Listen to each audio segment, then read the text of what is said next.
last time that you guys had shown up to this session, you found yourselves in awakening from the afterlife. Having died and perished, you woke and met into the. Wait a second. No, hold on. Time out. No, we actually died. And Yeah, sorry. I gotta go back here a little bit more.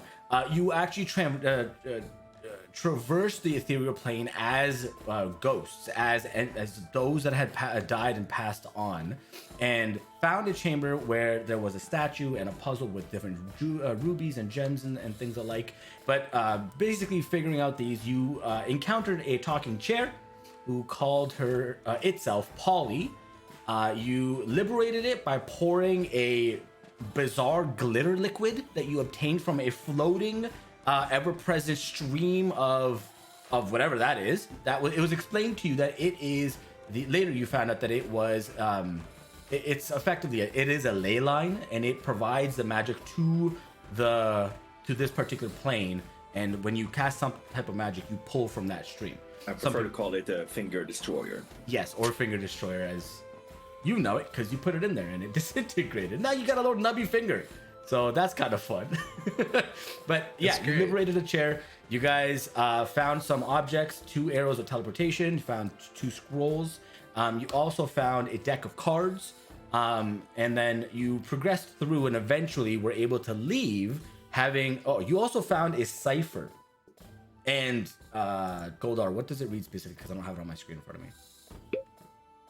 Let's see. I think that one was... Yep. When the banished have arisen, the gods shall fall, brothers fight brothers, and Queen Hell will bath in the bounty of betrayal. There you go.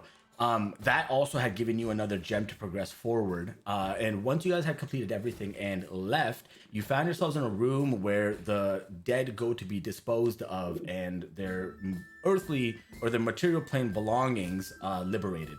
You found the person who was in the midst of doing that particular task itself, and you intercepted them, asked them questions, and Norback walked into the room next door, finding the person who ran that entire establishment named Trelbo. And you guys had a little bit of a confrontation, but navigated the very tense situation well enough for him to get frustrated and say that his life was also equally as important, and he did not want to die by the benefactor's hand, as his only goal and instruction was to get the key, some type of key that apparently your group possessed. You lied, told him that you left it in the temple below the Mirror Lake the location that you had previously visited, and he believed it, so he went away, sent you about your path. Yeah, I mean, you guys are good. You continued about your path and rested, got caught up with your bearings. You also remembered that you needed to go and meet Mardin at the Drunken Cat. Getting your belongings together and yourselves figured out, you headed that way. I figured some other stuff in the middle that you guys did. Trying to think right now, because yeah, shut up. Did you guys do anything specific in the middle there? Went to meet the book. The book. Right. Yeah. Thank you. Yeah, you guys went to the Temple of the Allfather because after you awoke, no, you went to go to the book to start investigating that because you'd seen the symbol of the Allfather during your time in the ethereal plane and the dead, among the dead. Going over to the book and interacting with it, all of your hands on the back of it start to create, you could see the Triforce of the Allfather embedded. It was emanating energy and humming, like exuding a little bit of light. And above it were 5 dots, below were 2. You were actually able to unlock the book by simply being in its presence and interacting with it. And going through the book, you very quickly were made aware of a variety of information. Whoever this book belonged to had a great understanding of the dealings of celestial beings, of the gods and what they do, how they function. You learned that there was a vision or a prophecy granted to Freya and Odin at some point about the potential death of all the gods. And in his panic, he had done something that is it's not made clear.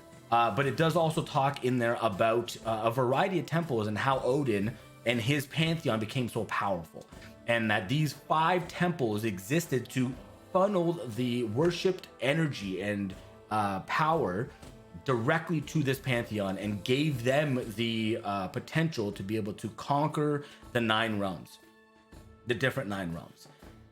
And with that, you figured out where the locations were.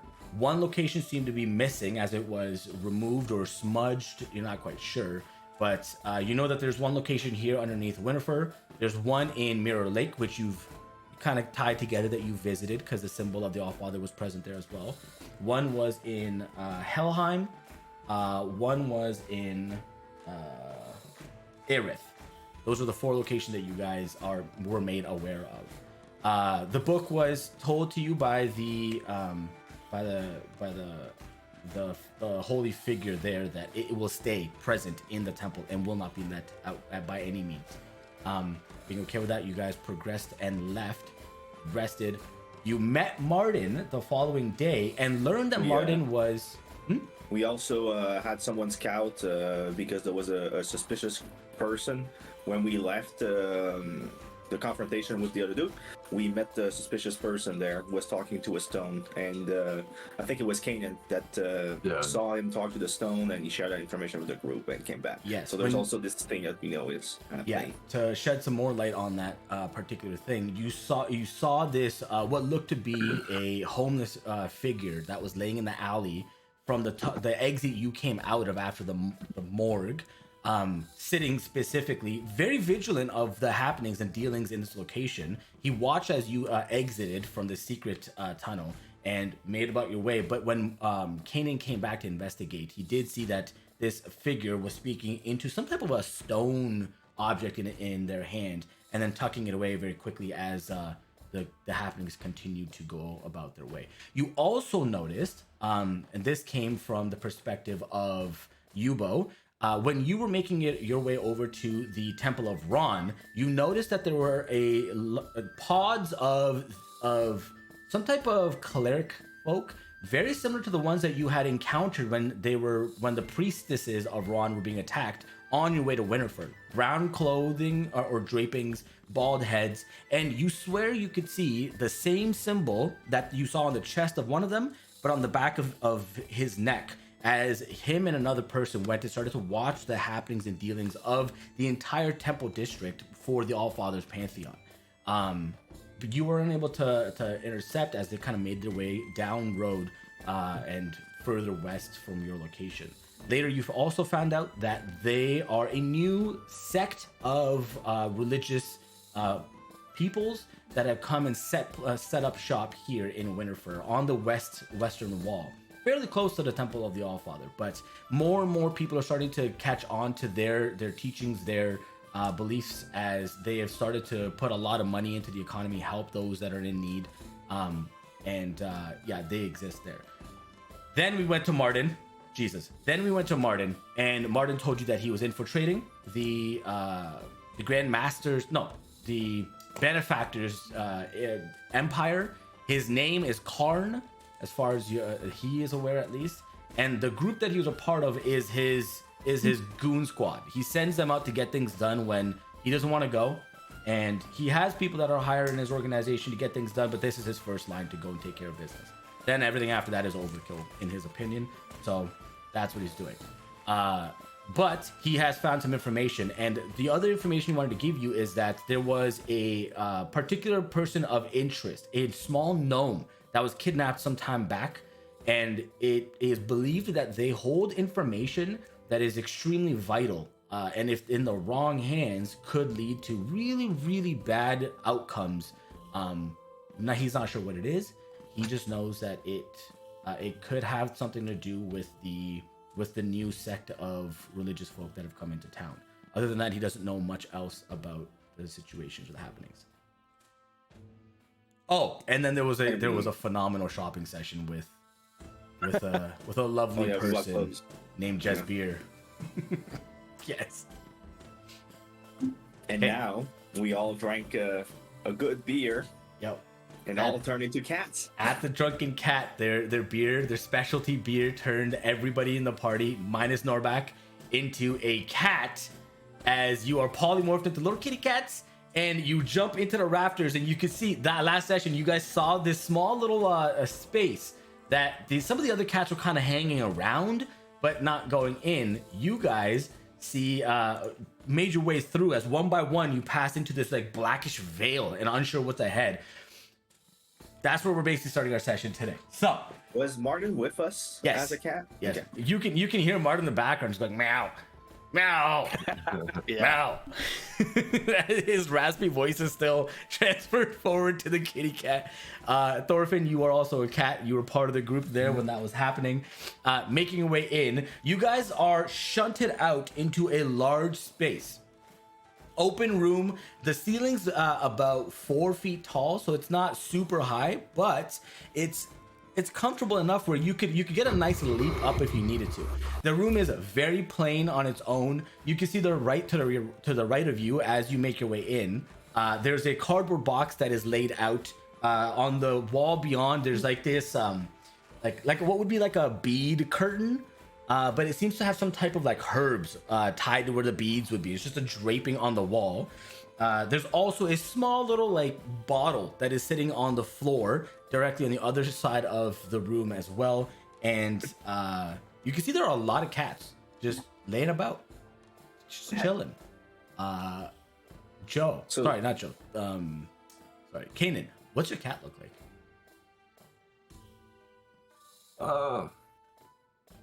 It's a long, slender, scruffy brown cat. I like it, brown cat. Thorfinn, what's your cat look like?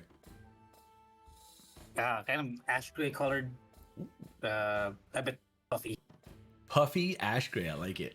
Yubo, It's an orange cat, of course. the smartest of its Short species. hair, tabby, and not too slender, a little bit chubby. There it is. Yeah, it's right there. It's right behind you. Perfect. Speak of the devil, it's here. And then Goldar, what's your cat look like? My cat is a pure white, fluffy Persian cat with a grumpy face and green eyes. I like it. That's awesome. You guys you look back at Martin. Martin looks like he's just the most cracked out cat possible. Whiskers and eyebrow hairs that are just kind of like freaking going all over the place. One eye's larger than the other, and he's like, meow, meow. And he's just sitting there doing whatever, chilling, watching you guys. And he goes over and immediately starts to smell the butt of another cat that is like in the corner off to the side of the room.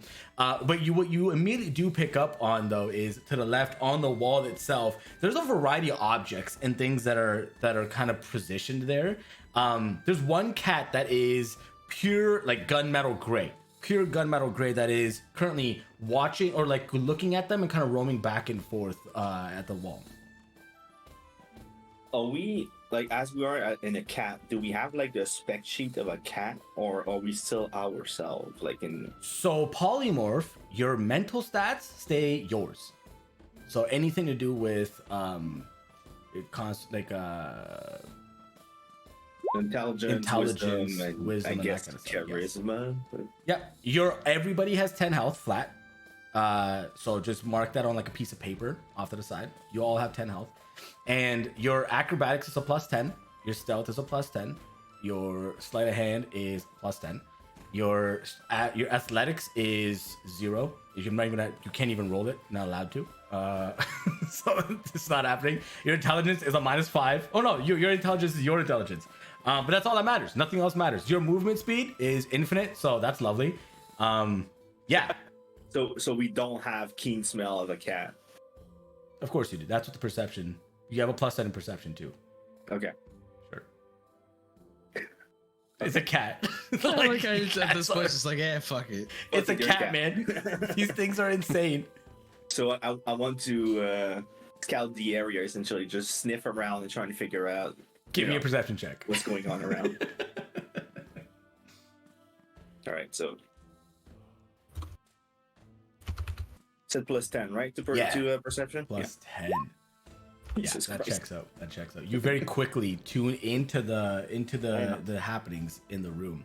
and to your direct left, you can see there's this bizarre, old, dusty red rug that is sitting on the ground, and some of it's kind of crinkled up on one side. As you can see, a cat has definitely like kneaded into it, shoved a lot of it, and crinkled it up, and another one off to the side is just like rubbing its butthole on the carpet, and then it just walks away. It is a filthy carpet. It looks like it hasn't been touched, cleaned, or tended to for ever since it's been placed here. You also see. I want to try and get underneath the like, because it crinkled up. Yeah. So I want to try and get underneath it, like if it's a fort essentially, and just sit there essentially. You go underneath it, and you have never felt more at home. This feels so true to you as it's cathartic. Like, it just relieves you of your stress. And sure enough, in that moment, you look around and you can see some other cats are underneath the carpet as well. And everybody else, the other cats outside watching this, the moment Yubo's cat goes underneath the carpet itself doesn't even look like it changed. There's no dispersal of the carpet. There's no lump of a cat underneath it. But Yubo, you're underneath it. You can see other cats, and they're like shimmying backwards and walking backwards. There's other ones that are doing like barrel rolls, and it's weird. None of them seem to be making coherent sense. All right. I want to go over to the cardboard box and investigate it. It just fits my character. That works. All right. Go for it. Give me an investigation check. Harry, you're just running up and sniffing this cardboard box. Yeah, I'm just probing it, seeing if it drops, if it's stable, or if I can jump on it, and stuff like that. Oh yeah. Somebody has to kick something off of a shelf. Yes, I'm a cat. 100%.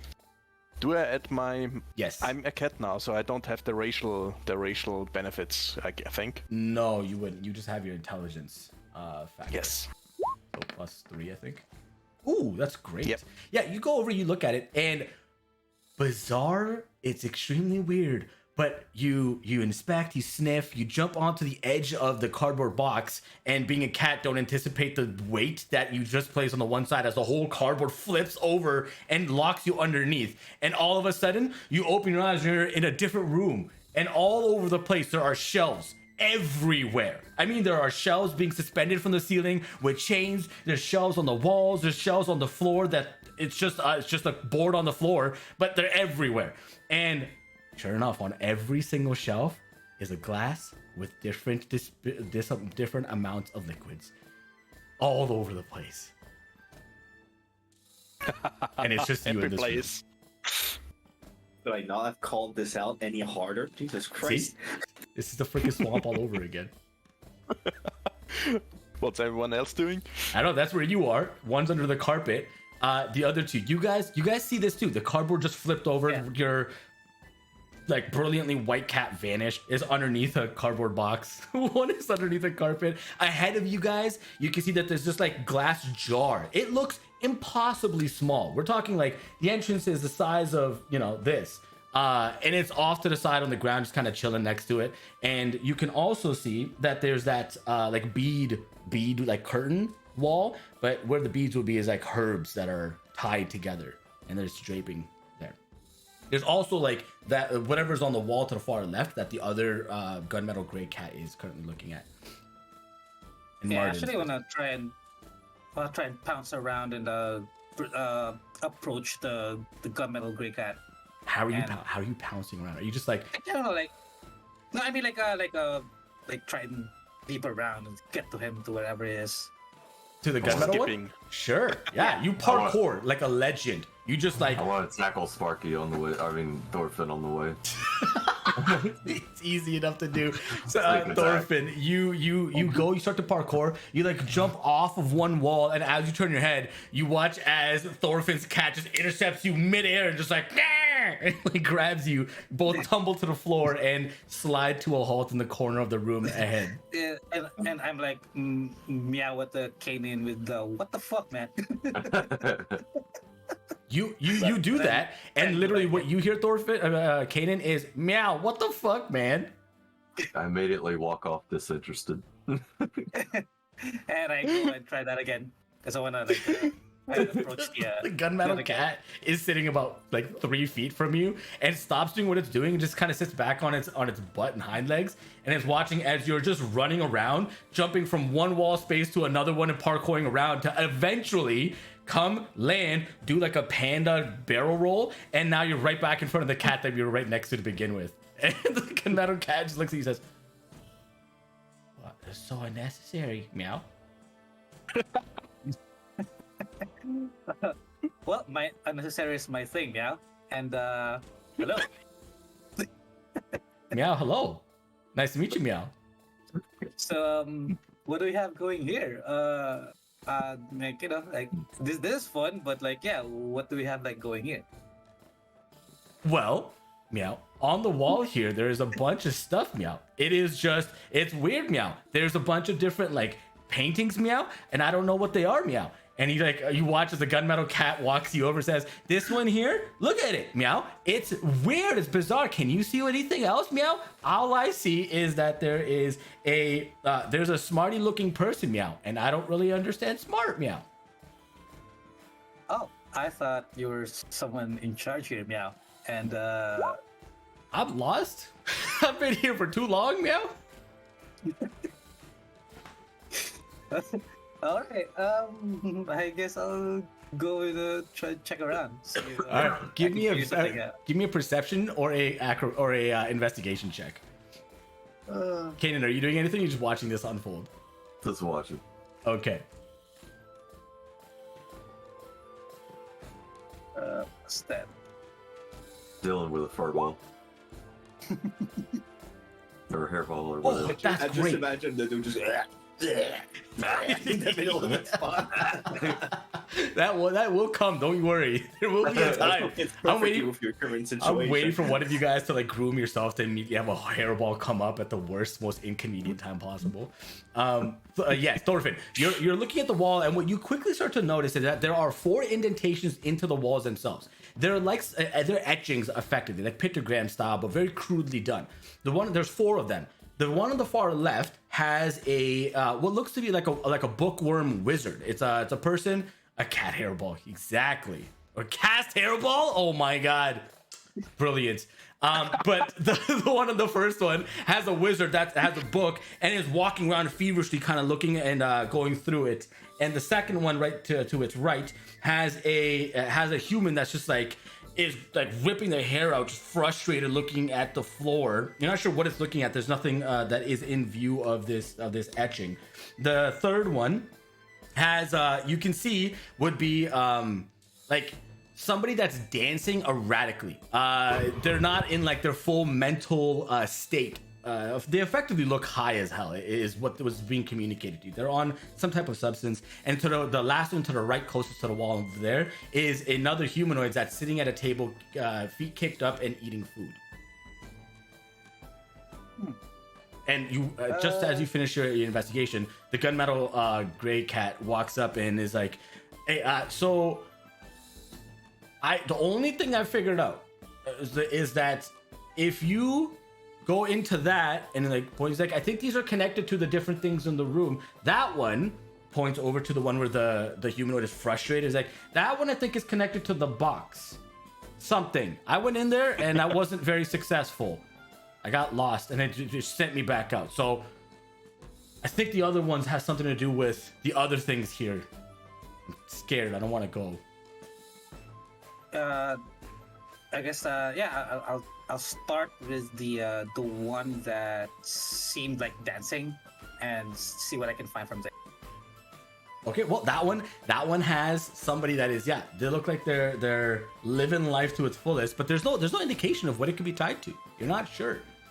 You just know that the other things in the room is that glass bottle on the floor, it's the bead wall, the carpet, and then the cardboard box, and then these etchings. I'll approach the bead wall to see what those are. Maybe give a taste. Okay, you Like go what? up and you start to do this for you. Okay, great, nice. It's great. DM rules actually work in my favor this time, and yours. You walk up and you start to inspect the bead wall, and you start to sniff it. And before you even go to taste it, some of it gets onto your nose, and you're like, you start to freak out, and you're like, and Kanan, all you see is that Thorfinn's cat starts to freak out and is like hopping and barrel rolling and doing backflips, and it basically in full effect of catnip. Catnip. I want in on some of that action.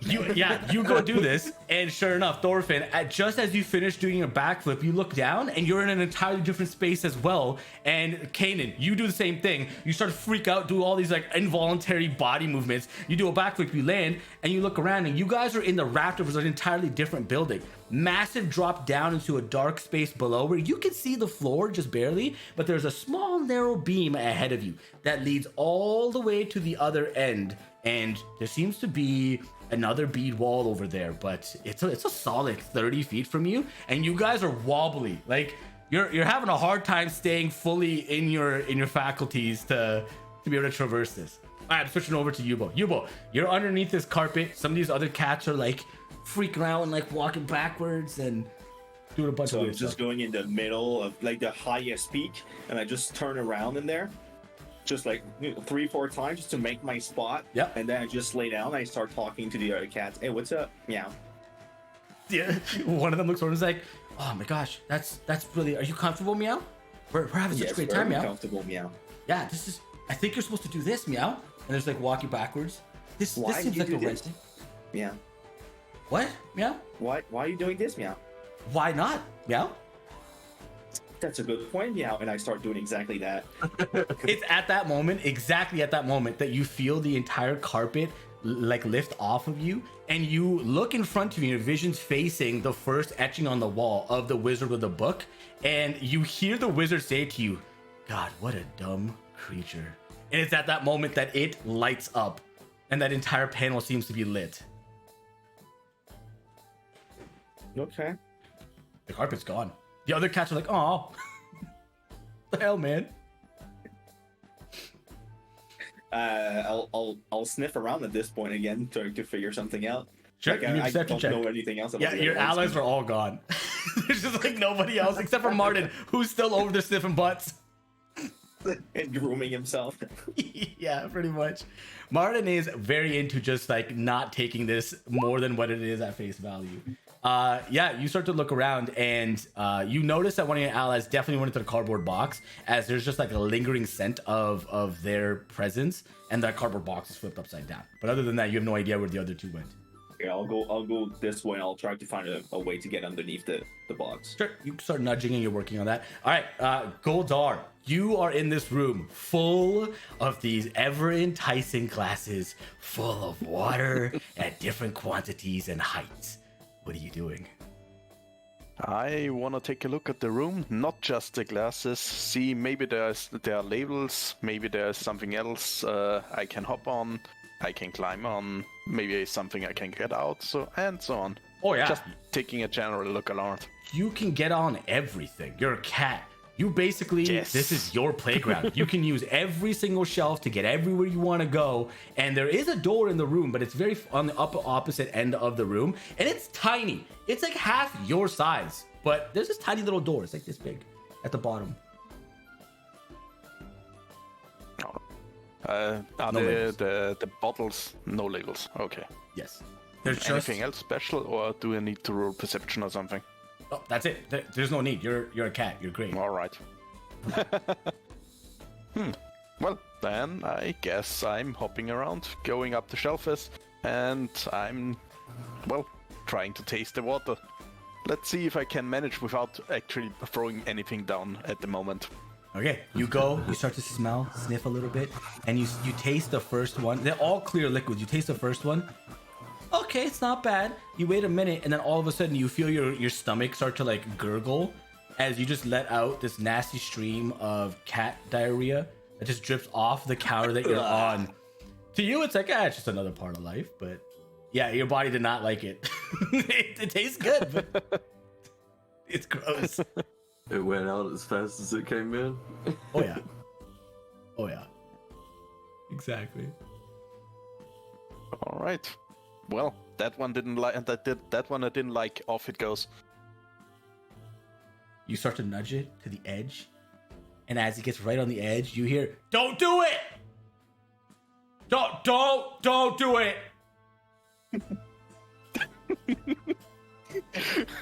And you That's see even nobody. more You just hear, enticing. don't do it. Do you like a cat, Goldar? Do it. I'm a cat. And off it goes. It flies off, and you hear, God damn it! And you see the door, the tiny little door in the bottom right of the room, get just shunted open, and a tiny little human walks and was like, fuck, why do I have you here? Why, you're a dog, should've got a dog.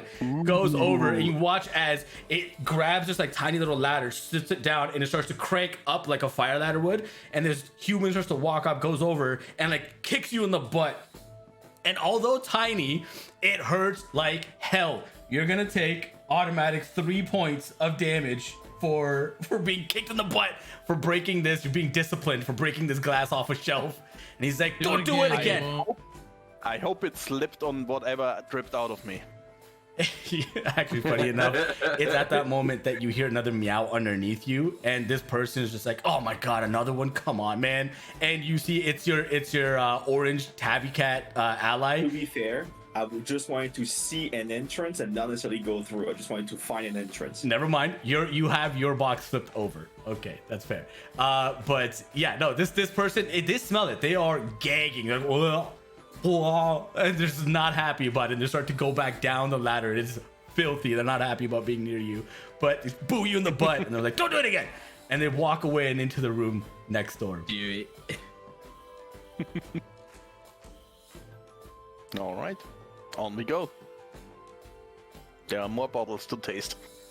You go to the next one, you taste it, you feel phenomenal. This time, you don't poop yourself. Instead, you feel phenomenal. Everything is like the colorations that are just like intermingling, changing shapes, and you're effectively as high as you could be. And this is the introduction to a 70s TV show, right? Like it's phenomenal. It's just like different lava lamp style shapes coalescing and pushing out. You feel great from this one. Nice, that one I like. On we go. you just On we keep trot. going around, and there are different ones that make you want to throw up, but you're able to hold your contents. There are other ones that continue to leave a stream of like poopy diarrhea situation, and there's some that leave you hungry, others that leave you upset. It's a whole litany of experiences that you're going through here. All right. Yobo? I think that's taking a while. Oh, it's taking a long time. You have the cardboard box flipped over for yourself. Well, me, very quickly, because I know like there's also Sparky and Cannon, but very quickly what I'll be doing, I'll just scratch the side of my face on the box as a cat do, and I'll try to find the highest spot in the room to try to go there. Oh, easy peasy for you. Yeah, you get a nice itch in, and you would heal a point, but you're at full health, so you're good. You find a really nice solid perch near one of the corners of the room, and you actually push another cat off altogether, and it goes meow, and it like lands on the ground, and I'm sure that's how cats sound, and walks off to the edge of the room to a different space. Actually, no. Meow. You actually watch this cat could drop down and go into that glass jar at the bottom, and what looked like an impossibly small circumference to go through, it's like this cat just becomes liquid and just like melts into it, no problem, unfazed, and you have a nice cursory view of the top of where you are. Switching over to our catnip buddies, you guys are in this little ledge in the rafters of this building, and this small little path that leads all the way directly ahead to the other end, and you are wobbly. Doesn't matter. I sprint across the beam. Okay, give me an acrobatics check. You're gonna do it with disadvantage. Kaden, if you're gonna do the same thing, give me a disadvantage acrobatics. Wait, we have plus 10 though, still, right? Or Yeah, you is still it have a just plus normal? 10. Oh Okay. yeah. You just get a disadvantage.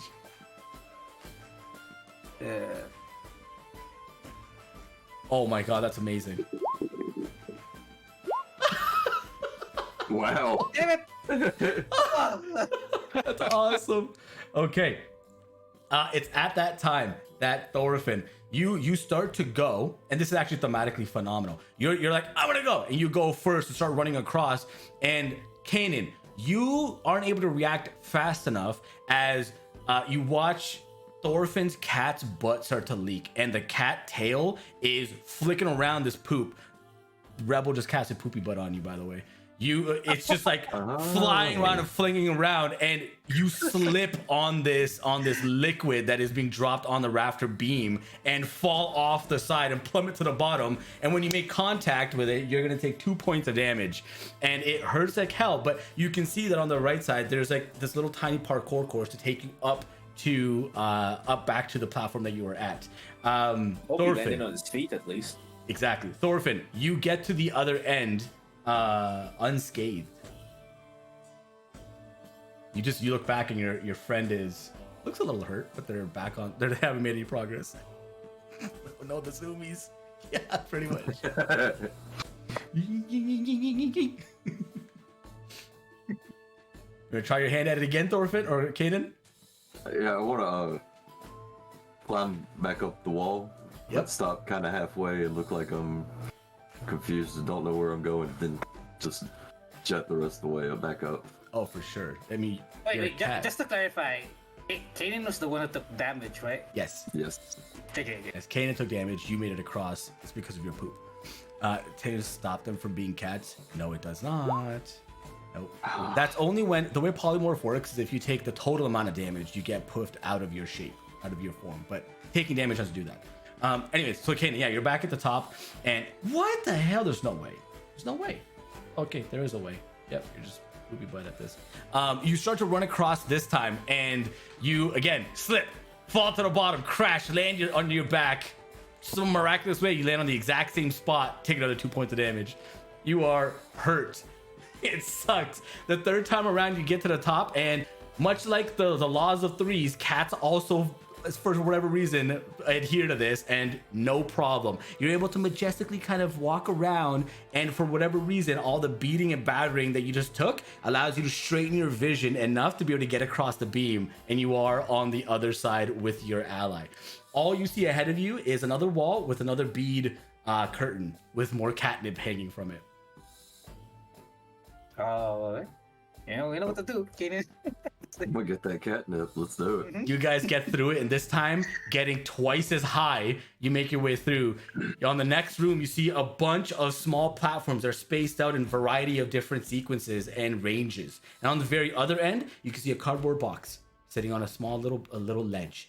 And you assume you're gonna have to parkour and jump from one to the other. However, now, not only are you able to not stand straight, but you can the whole room is like turning and twisting. You're not sure if it's actually doing this or if it's just your vision that sucks. You guys have a -5 to your roll and disadvantage.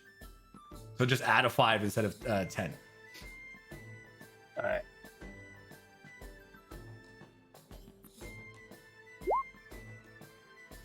Wow. Maybe I rolled. Yes. What the fuck? Heck yeah. This time, Kanan, you're smart enough to be like, I'm going ahead of you this time. And sure enough, you go in front. Poof, poof, poof, poof, poof, poof. You're able to do it no problem. And you jump to the very end, and like you beautifully, majestic as all like a whale breaching the ocean water, you swan dive right into the box and vanish. Thorfinn. Like a whale. Like It's a like the whale. least majestic thing ever. It is. Have you seen a whale? They're beautiful. They're so majestic. Maybe a dolphin, but like No, a whale. okay. Listen, dolphins are slender and perfectly built to do that, so I expect this. But a whale, when a whale breaches water and does a perfect, it's like I don't expect this. Yeah, it drowns 20 people in the process, but yes. The people are in its habitat. No, but you swan dive in, you vanish. Thorfinn, you plummet to the bottom, take 2 points of damage, and you can see there's a small little like series of steps that you can easily make your way back up to the top. Man, you're really not good at parkour there. Not this time. Yeah, honestly. Yeah, So, what like, the I can imagine like remember those fail cat videos of that cat just jumping and it's like, and then straight just- down. Yeah, that's pretty much exactly what it was. You jumped and just went straight. It's like gravity took a hold of you a lot stronger the moment you left the ledge. Okay, I gotta try and get back up and try again. All right, go for it. You already failed once. You see, you're looking around. You know what to do and how to do it. You try it again. Wow. You prep yourself and you jump And sure enough, this time it's like a cat that like your feet slip under you, so you get no traction to actually jump forward, and you just get like 2 inches off the ledge, and you just go straight down, and you take another 2 points of damage. You make your way up, and the third time's a charm. For whatever reason, your vision starts to right, and everything is lined up, and you take your opportunity, and you jump, make it across, and swan dive right into the box, no problem. You wiggled his ass this time before jumping, which helped. Yeah, you still have a leaky butt, so that sucks. You're just leaving like little pods of poop everywhere that you go. It's gross. Goldar, we come back to your room. You have all these glasses. You tasted probably the better part of half of them at this point. You're getting fill of liquids. Your tongue is starting to go numb, and there's just that door, and nothing else has changed. You haven't heard any voices since then. Can I get to the door? Yeah, of course. You walk down to the door, and it's about like your chest height as a cat when you're just walking around. Mice. Maybe some prey. You watch the I'm humanoid starting- come out of that door. The little tiny humanoid. I'm looking at it and starting to grin. Let's see how it reacts. Nobody reacts. The door stays shut. There's no person that comes out. You're just sitting there Oh. watching this thing right now. Nothing's happening. That's boring. So I can't actually. So nothing came out, so I can't really get anything done with that tiny creature. Nothing has come out since the last time, yes. All right, up I go again. Let's grab another one of those that were bad. Let's say it that way, and start pushing again. Okay, starts to nudge it across, and you hear a booming voice go, I already asked. Don't do it again. Don't. And it gets to the edge, and they're like, he's gonna do it, guys. He's gonna do it. Oh my, you watch as the tiny door opens just as you knock it off the edge, and you just hear this awful sigh of like, walk over with the ladder to where you are, and the glass shatters across the ground, and the ladder's starting to come up, and the humanoid is walking. And I'm moving over to the next bottle, and I'm pushing it to where the ladder is. You go to the next one, you slap that one, it hits the ladder, you watch the humanoid plummet to the bottom, and like a bug on a windshield, hits the bottom and just splatters and is dead. And in that moment, that door that was tiny grows in size about 2 to 3 times its current shape. Ooh, nice. I'm gonna take another sip of that one that gave me lava candle lights, and then I'm moving on to the door. No problem. You take an extra swig so it lasts longer, and you start to hop off and down towards it, and you hear a voice go, "Oh my gosh, they killed Kenny!" And you make it over to the door, and you can make your way through very quickly, and all of a sudden the entire party just bamfs into existence back in the initial room that you all spawned in. Looking around, you can see Martin is still very, very busy with other cats and buttholes, and you can see one of your allies sitting in the top corner of the room on a little perch, just kind of chilling, cat tails, swaying around underneath, and the cardboard box is there, the catnip wall is there. On the wall to the left with the inscriptions, there are 3 of the inscriptions: the wizard, the frustrated human, and the dancing / high human, the other one, all lit up white. It's like a light that's exuding off of it. And now only the far right wall with the humanoid that's currently eating food remains. So we're all in the same common room? Yes, So and then basically, the only other object that has been uninteracted with is a small little glass jar at the bottom underneath underneath where Yubo's perched. So where's the human eating food? That's one of the pictograms on the wall that's inscribed. It's on the far Okay. right side. It's the last one. So I guess we have to hop into the glass and, yeah, do something. So I wanna, from my perch, I wanna look for a spot where I could do my claws. Do your claws? Yeah. Sure. I sharpened my claws as You can do it where usual, you are. The walls here are wooden, so you can very easily kind of pry into them and okay. kind of work your way in. And it looks like I'll other do- cats have. I'll do that for like 2 seconds or something, just like getting started, and I would go towards the inscriptions to try and see what it is. Sure. It's nothing special. Again, you walk over and you see the same pictogram descriptions as I gave prior to: the wizard, the frustrated human that's currently looking down at something, and then the person that's dancing around erratically, high as all F, and then another humanoid that's sitting at a table with their legs perched up and a glass of some, or like a bowl of some type of food eating. Okay, and there's no like inscription per se. It's just like essentially the squares, like the portrait effect, are like shining. Okay, that's it. Yeah, the three that are completed are shining white, and then the last one, it's like a light bulb would be placed behind it. The last one is still dim. It's not, hasn't reacted. I'll go to the bottle where there's a cat in, and I'll hiss at it. And it like gets up and you watch as it like rears its back and goes all 100 actions like, yeah! And it starts to like walk around you. Claw towards it. I'm not hitting it, I'm just clawing towards it. Like, get out. This one like literally doesn't skip a beat and just reaches on and slaps the side of your face. You take 1 point of damage. It's just like, bah! Meh! And it's like walking away a little bit. What? I'm attacking it then. You guys start to get into kerfuffle. There's just like cartoon style. There's a bunch of dust, and you guys can see like little drawings of stars and other things coming off of this. There's just like a giant tumbleweed of mess. And you come out of it just beaten and bruised. You're gonna take another 4 points of damage, and you see the other cat sprawled out on the floor, and a light starts to emanate, and they bamf out of their cat form into another humanoid that is relatively well dressed in full shape, and their like head hits the top of the wall of this room, and their feet hit the bottom of the wall where the inscriptions of the wall are, and all of a sudden they're like completely shunted out of the room, and you hear ow. I'm just licking my wound at this point. Yeah, you heal. Oh no, you don't. Yeah, you're like starting to tend to your own wounds. I'll scratch my face by the box just to, You heal 1 point of health from scratching your face. I guess since the glass bottle is free, gonna go do cat physics, because like if it what was it again? If it fits, it sits. If it fits, it sits. Yeah, so I'm gonna do that. Try and squeeze into the glass bottle.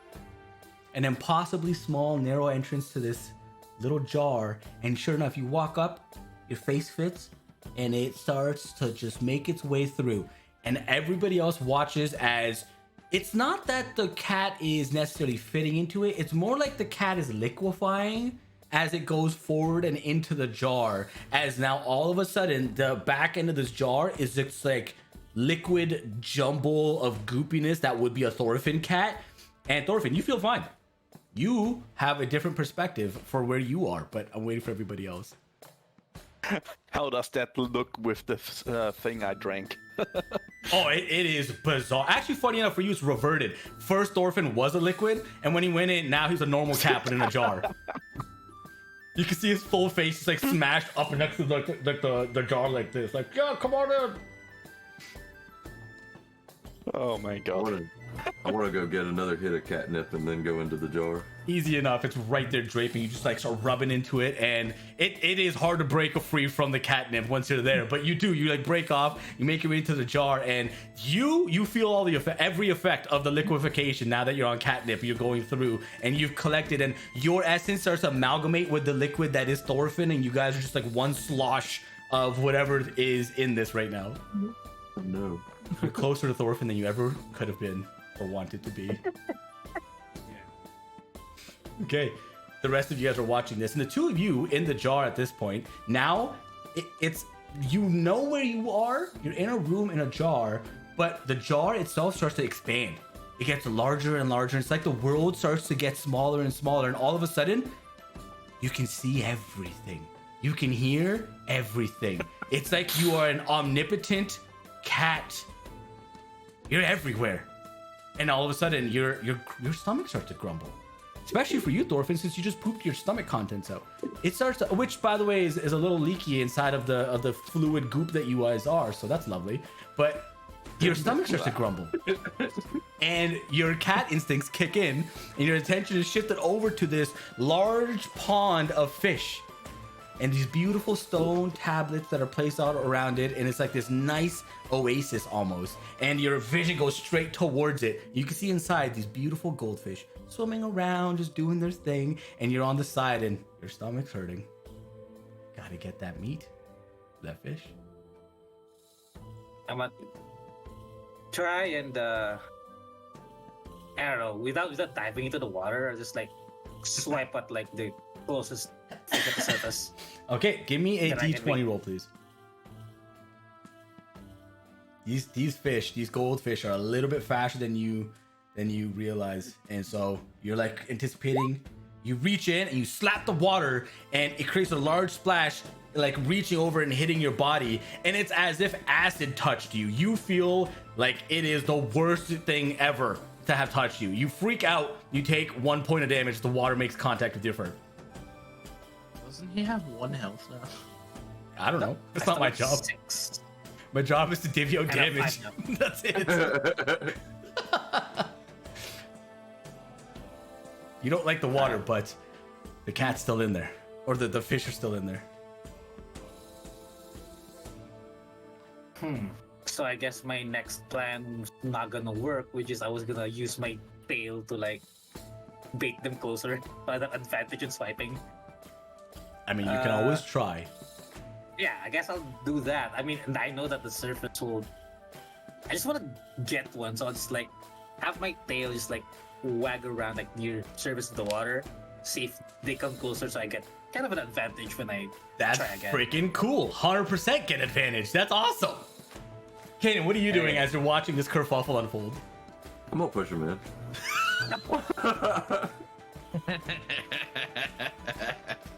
Well, maybe it works if it transforms back and the tag breaks.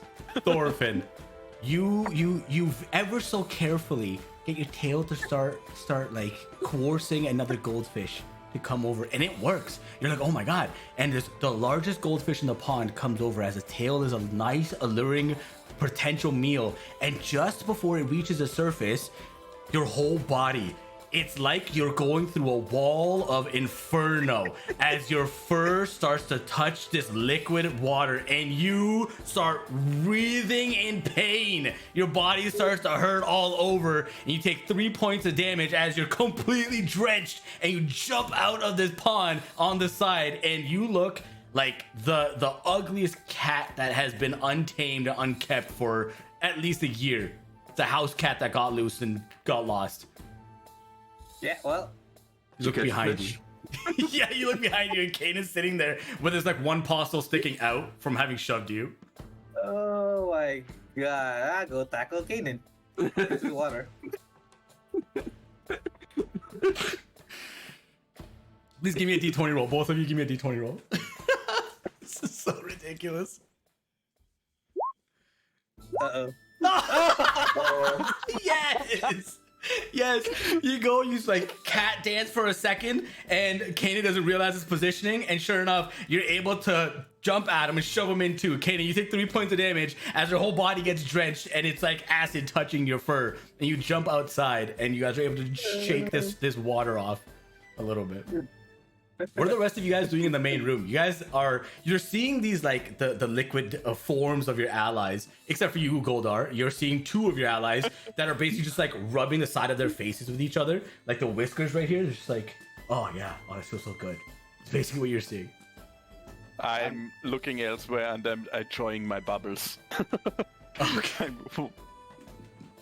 This is not something I want to see.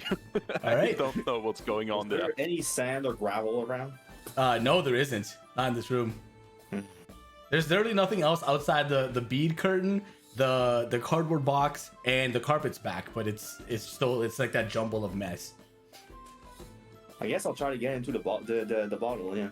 Okay, you jump down and you walk in, same thing. The bottle grows with your presence inside, the world shrinks, and you start to look around and your stomach starts to grumble. And in the distance, you see a kerfuffle of 2 cats just like meowing at each other in disdain. And your vision is shunted closer to it, and you appear as the other 2. You watch as the orange tabby cat poofs into existence beside you.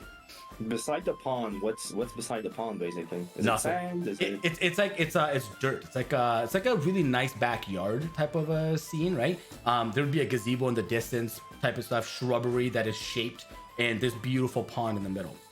Okay, I'm gonna dig a small hole, and I'm gonna try to relieve myself in there and then cover it. Easy enough. Takes no effort at all. Takes you some So- time. Okay, I'll wait then. Yeah, it takes you a little bit of Anybody else time. doesn't- But I'll go for fishing afterward if. Okay, the other two, you guys are sitting there now after having your little spat. I don't even know what to say. I'm like, what the fuck, man? Exactly what you say. Except you hear a meow and then a what the fuck meow.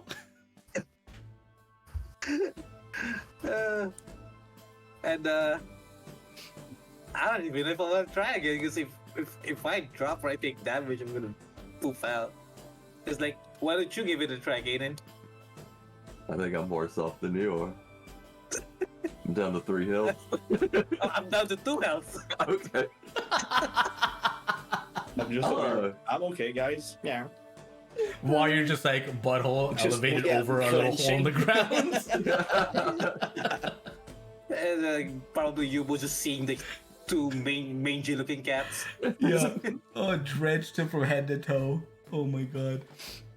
Yeah, no problem. You guys wait it out if you want, but you do eventually Yeah. finish pooping. I'll try to go fish then. Okay, give me a d20 roll, please. I'll wait for as long as possible so that the fish don't notice me. They get used to me being Okay. outside the water and just wait there until I see an opportunity to strike. Oh no, the gazebo. Yes, the gazebo.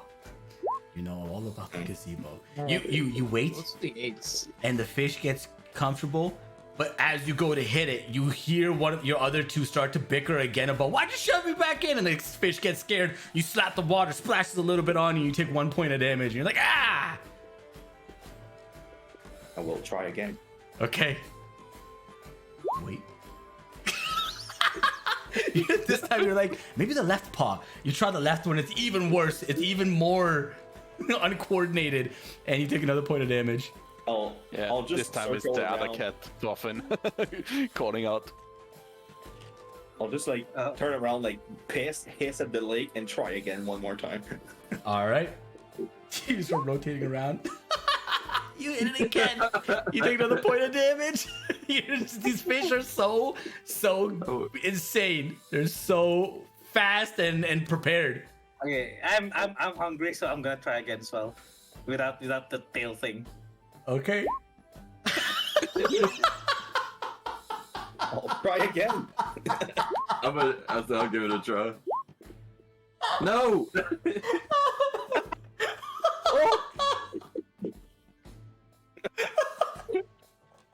The fish are killing us. We're the worst cats ever. You're gonna lose to a fucking fish. You The know, cats are gonna fail to 1 fucking fish. Oh god, that's freaking great. You guys start to just paw at the water. Just start slapping at it, trying to get anything to eat. Oh my god. Oh god. Oh my lord. Kanan, you fall in completely. You're trying to get it, but your body weight is too far forward, and you swipe a little too deep, and your whole body submerges. Take 3 points of damage, and you jump out. That's it for me. It's pulled out, yeah. You guys watch as Kanan's body comes out. You shake it off, but you're watching as your polymorph form is starting to dissipate. As that acidic, it's just water, is like all across your body, and Kanan's form shunts out in the place where you guys are. You look over, and you're like, what? And then like a white light flashes, and you're gone completely. Goldar, what you watch is a little different. You're not sure if it's maybe the lava lamp vision, but Kanan gets shunted out like a compressed air canister that it has like a cap that's attached to it. Gets shot out of this glass jar, smacks his face across the room on the wall, and then his whole body sprigs out from that reaction, and then looks at you and is like, what? And then just vanishes out of existence. Did that 13 get a fish or no? Yes, so that's why I was getting to you last. But Thorfinn, you take a point of damage from your failure. Yeah, okay.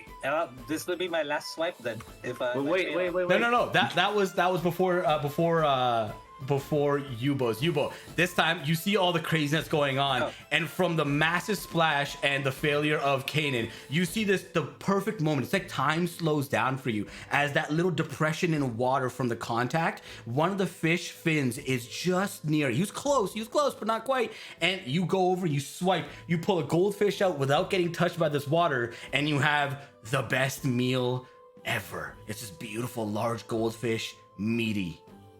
Thorfinn, you see this too right beside him, and you guys start to munch in. It feels amazing. Okay. I wanna distract the fish so that Thorfinn can try and swipe one too. I mean, did we share the You can fish, share or it. It's big enough. Yeah. Oh, okay. Yeah, you guys can share the fish, and you start to munch in and everything. Goldar, you see as that last fourth etching in the wall starts to light up bright white. You guys all get shunted out one by one from the glass jar and are now in the room together, finishing your meal. You look up in the wall, and all the lights have now turned on. And underneath it, a small little hovel shows up, like very similar to what you used to get into this room to begin with.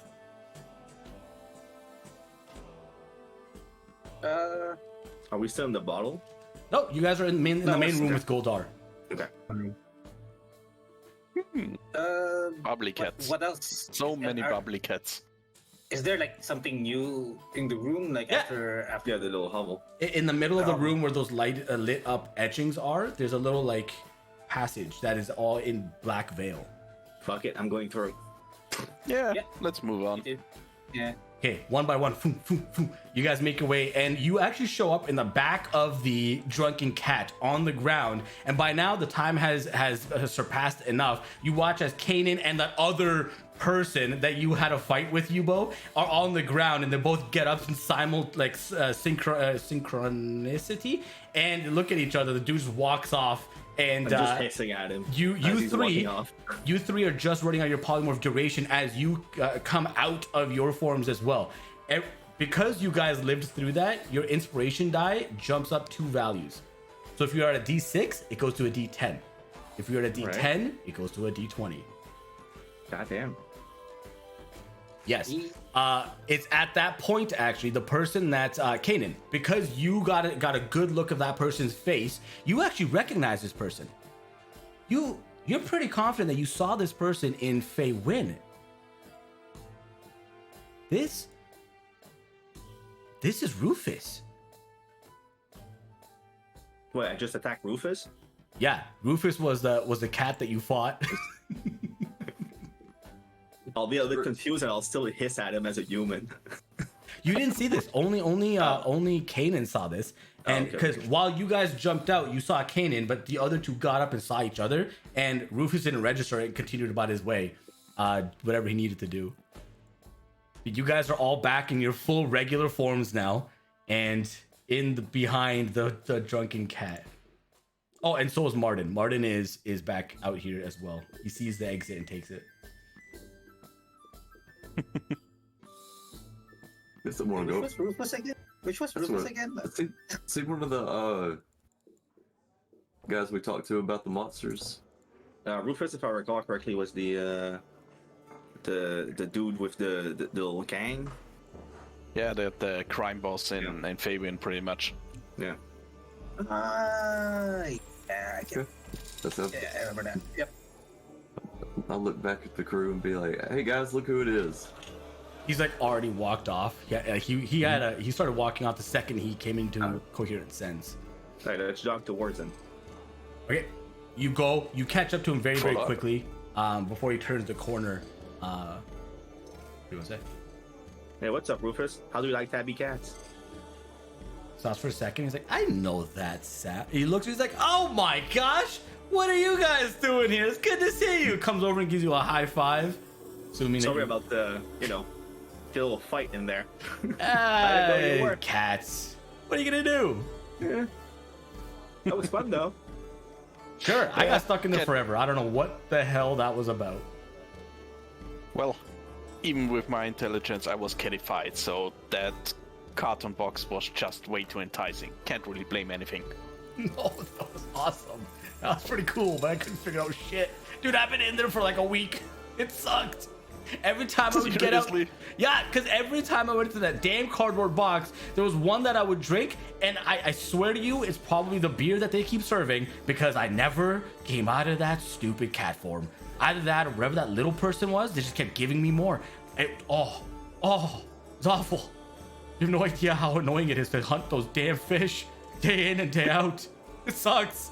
Yeah, we got some experience on that one. Okay, you know. It was yeah, very corrosive of an experience. Yeah. What are you doing here, actually? I came up here. We had some business that we had to take care of, and recoup some of our member losses, because we had a few people die and leave our group, permanently, because it died. So we needed to get more people. Came to recruit. Yeah, the carnival was a sad affair. Yeah, that sucked. But we lost some other people on the way up here. There's this freaking dragon roaming around in the forest. Holy hell. We haven't seen one of those right in a while, but... Oh, a green dragon? Yeah. You saw it too. We saw it on our way here. We're able to hide from it, but...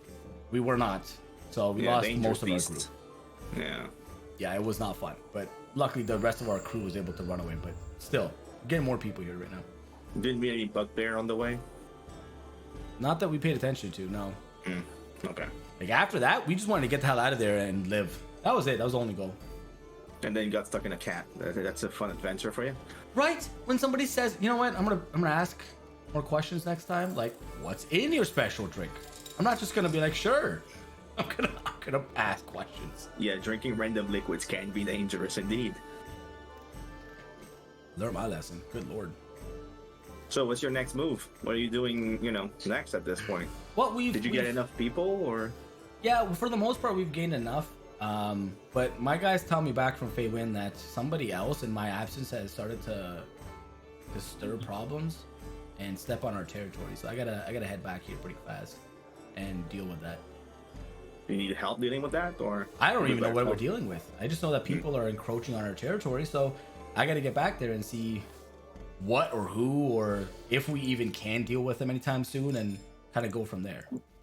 I'll tell you what, if you need help, send people to find us. We are now called the unpredictable, and Gotcha.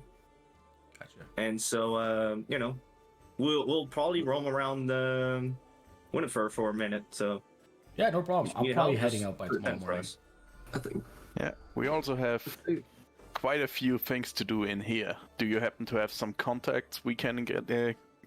Can make use of? I think there is some, Yeah. let's say, business up your alley that's going on here, and I don't really want that swapping out to Feywind too. Okay. He seems a little perplexed, but Kanan, what were you gonna say? I was gonna say to Rufus, I think I remember seeing you speaking to a stone once before. Can you tell me what that object is? He's like, Oh yeah, yes. So it's called ascending stone. They're not made. It's more of like a request-based object. If you need it, you can have certain personnel unofficially make them for you. Otherwise, it's a registered object that is regulated and kept track of in Midgard. As you can imagine, if it gets into the wrong hands, they're gonna want to cancel and dispel that connection. But me and my I need to make.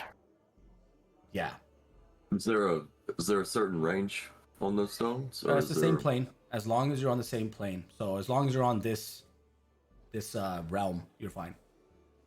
How about do you know anyone who can manufacture that here in Winter?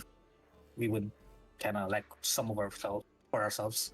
Yeah, if you go to the Enchanters building, close to the trade district, just a little bit off to the side there. Yeah, go talk to them. They have the official permits to be able to build them, and so you just How have about to. the unofficial one? Oh, well, we can make sure we can get you into that if you want. There's always ways. Yeah. So yeah, we're kind of maybe talk to someone who can get us unofficial. Sure, that's not a problem whatsoever. How about this? Some point today, I have one of my people there just for bookkeeping for the time being. But how about we meet at the library? I'll have you guys go there. One of my people are positioned nearby, and we'll see if we can get you guys one of these objects. I don't know about the price yet, but Do you have Yeah. Do you have anybody in Where- town that maybe you've spoken to with the stone? no, my guys are back out in Fairwind. Okay. We were The only kind thing of. about- I was kind of more of looking for like a person that would actually like supplies like. 'Cause aside from maybe acquiring one, we were actually looking for people who have been might be using them. Some people were interested with who might be Oh. using unofficial stones. Yeah, I'll introduce you to the person for sure, and you guys can have your business dealings with them directly. Again, it's not my territory. I don't want to encroach on their business, because we're in the same realm. I don't want to be dead. So I'm gonna get you in touch with them. You do everything you need to do with them, and that's as far as my interaction goes with that part of this conversation. But later on, anytime you want, you let them know. I'll let my guys know that you're coming. And so just meet them in the library. There's a particular section in the library you want to go to, and you're looking for the nursery rhymes effectively. My person will be in there. With your history, let's say you probably have an interesting perspective of the politics of the town. Did you notice anything that changed recently? I mean, we heard that there's a very poor area that just got a massive amount of investment. Well, That definitely raises some eyebrows, and I figure you might be aware of something going on there. Like as you're mentioning this, he looks over at you, Golden, and he's like, "Is this part of what you're talking about? Stuff you don't want to end up?" Yes, indeed it is. He's like, let's have a proper conversation and a little bit out of earshot here. He takes you over to another small building, very distinct. It's almost identical to any other building nearby. The small, 20 by 20 building of 4 plates, brown plates. You guys walk inside. He moves one of the plates off to the side. You make your way inside, and it's a very small shack. Just has a few tables, a few wooden chairs, and he's like, "Yeah, the district to the east seems to be flourishing." Hold on a second. Isn't there another person in your group, or are they dead? Well, he's, Yeah, the other person is trying to learn how to be a blacksmith, so he's elsewhere right now. And considering his disposition, he isn't necessarily good with discussions anyway. I got you. Okay, that's fair. Okay, but yeah, so that district they've come into money recently, and I don't know how or why.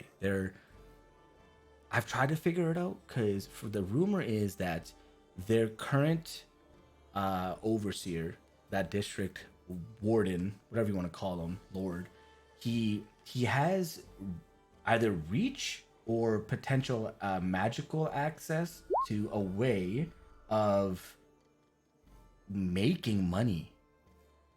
It's not even earned, he just makes it. I am fairly in touch with the different business routes and trade deals that happen. Not full extent of them, but the low tier stuff, and he has nothing going in or out of his homestead. So I don't know what he's doing in there, but money's coming out of there at a constant flow. Interesting. Is it just money or other type of goods? It's just money. Now again, I don't know if he's exchanging Right. gems and stuff, but the money is coming out and it's going to his district only. And he's not letting it go beyond. It's like they do with it what they want, but he's winning favor and gaining political power very, very quickly here. Can you point us to where the building is? Yeah, sure. So Not a problem. Do you have a map of this place? I could just draw it for you. yes, I do. He takes out your piece of paper and he's like, it's this building right here. It's actually, funny enough, right across from the most popular brothel here. But he marks out a little spot for you on the map. I'll draw it for us right here. There you go. It's a green circle. I have another question. There's been a missing gnome in town, and we know he was receiving goods from a group, and we think it's part of the new cult that is in town. Do you know anything about that? I'm guessing not a lot, since it's not really your territory. But He kind of chuckles. He's like, well, making people go away is in the purview of what we do, but I don't know of any specific gnome. You're gonna have to be a little bit more specific. Sorry. People Kodar, you wanna? go away all the time. Then I don't no. think they've been killed. I think they've been kidnapped. But yeah. It's even harder to track. How about like information about a group of people who may or may not be part of a cult that's related to Ice Giant? What? Have you like heard of? Yeah, I don't like it's. So basically, like, do we still have that? Because we haven't the last time Yeah, we the went through this, skin. like, yeah, the skin, the legendary like skin that we have.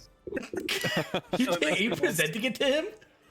Do you seriously want to take that out? I have drawings, you know.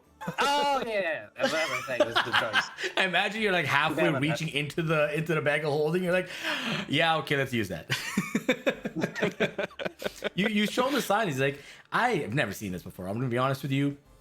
At symbols and things, I don't really keep much attention, but I can try to reach out to my streams of knowledge and see if maybe I can figure out anything. But I doubt it. It's not really in my scope, right?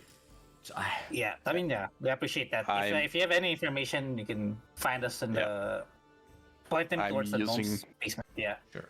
I'm using one of my implements to write down the characteristics of my master, especially with the prosthetic arm and the green hair, and hand it over to Rufus. This is the gnome we are looking for. Maybe you can ask around for it. Okay, I'll get this out to the appropriate people. No problem. I'll do what I can. Where are you guys staying? we Where can I find you guys? Get this information to you. We are currently staying near the library. I can just give perfect. him the address. Yeah, it's no problem. He's Because like, I right think there. it wasn't mentioned before. Yeah, it's actually like it's literally the building next door, just by happenstance because it's marked orange right here. Like it's literally just by happenstance right next to it. And he's like, oh, that's perfect. You're right next door. Actually, he's like, tell you what, I can even make a underground passage that specifically connects us to that building if you want. Then we just have a flow of passage without needing to go in there, if you want to. I see no problem with that. All right, I'll get that going too. Yeah, I gotta. He's like, I gotta go. I was about to head over to a meeting. Yeah, I mean, one last thing. If ever you or your buddies or anyone you know might are looking for people to I mean we could also use a bit of work. So if anyone you know is looking for reliable, like I mean unpredictable but we deliver. Do you know what business I'm in? Dependable and reliable do not go in this business. So They're I mean unpredictable, but we predictably deliver quality results. Okay, sure. I will let people know that you predictably deliver results and quality. Thank you. No problem. All right. If anything comes my way, I'll let you know. But again, like I said, most of the things that are within my scope, we generally just take care of because what's the point of outsourcing it? We'll just make the money ourselves. But if something comes up that's out of our scope, you bet I'll try to get a hold of you guys. If not, I'll leave a message down here. I'll leave a book or something and leave you guys notes. And when you come back, you can at least keep track of it or follow up if you can find me again. Cool. One last question that I just came to mind. When we cleared out that goblin den for you, there was a dagger inside. What actually happened with it? We couldn't really touch it. We couldn't either. We just At left it least there. not for long. We Alright, we same buried thing. the entrance to that place so nobody would go back down there, but it's still down there, to our knowledge. Yeah, good to know. Yeah. Alright. Did you guys find a way to take it from its place? No, but I wanted to know it because we got a hint that it is some kind of conduit. So I have no clue if it is a good thing, a bad thing, but well, it's something to keep in mind. Yeah, a lot of things are happening that might be related to it. So we might have to go back. So Interesting. All right. Well, I mean, yeah, have at it. You guys know where it is. all right, thanks. All right, no problem. See you guys I'll be later. right back. He like pushes the plate over and runs out into the street and almost immediately vanishes into the crowd. To go get the giant of the group. Okay, he is at the blacksmithy as he's there every day, and you guys walk up into the blacksmith and you can see the dwarf that is sitting there doing his thing as usual, and inside behind him Norbak is still going hard at the different metals and objects he's building. Right now he's currently working on a shield. There's a few dents in them in different like corners and everything. He's being instructed on how to smooth that process out and work through it. Norbak, give me 3 d20 rolls, please.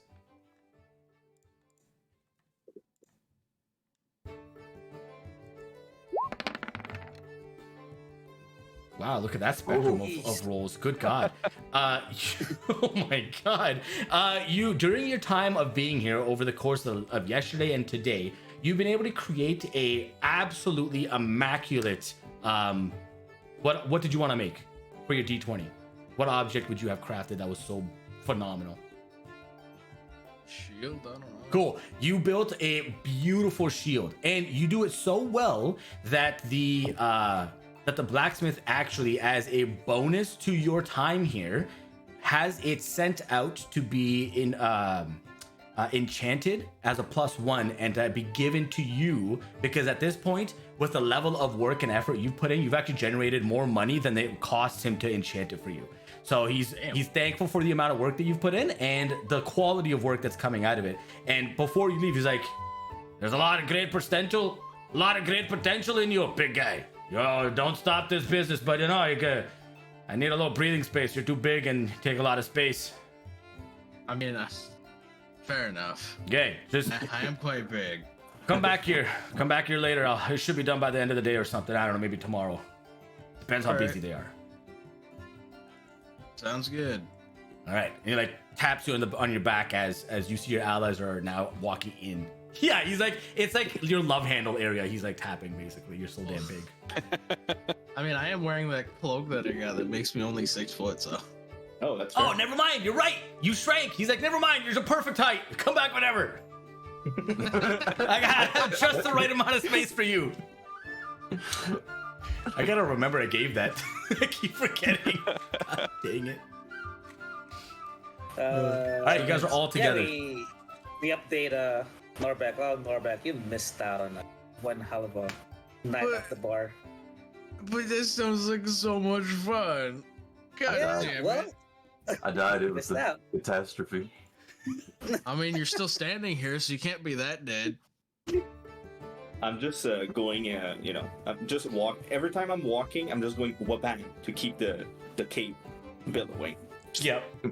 Every like 6 seconds, you have to say "wabam" to make it billow. I'm just going wabam, wabam, Yeah, wabam. He's got a ridiculous looking cloak now. It's awesome. It looks nice, but it's completely wild. So guys, like, how do we get more leads to try and find a gnome? Like, what do you guys suggest? How do we get? Well, there's 2 things we already have. Well, 3 things we have on the board right now. There's the temple with the cult. There's the benefactor of the Eastern District that is kind of sus. Maybe there's something there. Maybe they're using the knowledge of the gnome to generate money or something.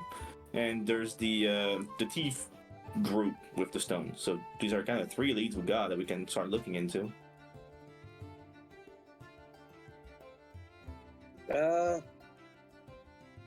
Yes, I'm definitely into the temple personally, because these explicit word attacked Ron Priest before, and I'm not into that. So Yeah, and weren't those priests the one with the marking? yes, The ones that my mentor was actually dealing with, and is probably the gnome that disappeared. So yeah, that's also a priority for me. Okay. Yeah, let's snoop around, like look around for like if we see if we can find out where they gather or like use as a base or something, or like Okay, it takes you no time whatsoever, but you're able to ask around, and this is a hot topic among the people of Winterfur as a new temple or place of worship. Do we actually know what they're called due to our like inquiries, like what these The cult. Mage What's the name of the cult? Oh yeah, no, yeah. This group is called the Nato. You know this about them. You've been Nato. told Oh, they're called okay, the Nato, the NUTOJ. Yeah. And they've set up a place on the western side of the city, and I've marked it on the map for you guys. It's fairly close to Temple District for the Allfather, but you're able to see as you're approaching, asking around. It's very quick. When you show up, this is a completely dome-shaped, like a half-circle dome-shaped marble structure. On the outside, there are large arms. They start at the elbow that go over top of the dome and interconnect their hands from 4 perfectly symmetrical locations. In the very front is a carved out rectangular space where people walk in and out of. There's some nice shrubbery and things of the kind, and little tiny what would be statues that like spit out water, like frogs that are just like majestic. You know what I'm talking about? They spout out water. Those to make it look very, very beautiful and welcoming to the general public and people who want to come and see. And sure enough, it's working. You can see there are a bunch of these priests that are having conversations one-on-one with a lot of people. And you can also, from your location, just walking by, passing, the main entrance inside, it leads over to a small wooden table on which 2 individuals are sitting with loose pieces of paper in front. One is writing, the other was having conversations with commoners or with other bald individuals. All of them are bald, all of them wearing brown clothing or drapings. But from your location, you're unable to see much else. The dimensions, I'll give you this, for the dome plus the arms that are interlocking over top of one another is probably 100 feet in diameter. On both ends, 100 by 100 roughly. It's fairly large for this area, but they took over a large section of this space here. Maybe ask some information, like just act like someone is interested and like, oh hey, what's your religion about? That kind of Yeah, no problem. You see one person walk up from the side, and he's got his hands, he's had his robes, and walks in this. Are you interested in the Nato and what we offer to the public? yeah, kind of like kind of want to know like what God What? like on what you have going on, like what's the Nato about? Well, we believe that it's important to not focus on the small things in life. We help transition everybody into the larger, the more overlooked things about what it is to be alive. Everybody's so busy about what am I gonna eat today? What am I gonna wear tomorrow? What am I gonna do at work? No, that's small stuff. We help you broaden your horizons. Why look small when you can go big? That's our whole mission statement.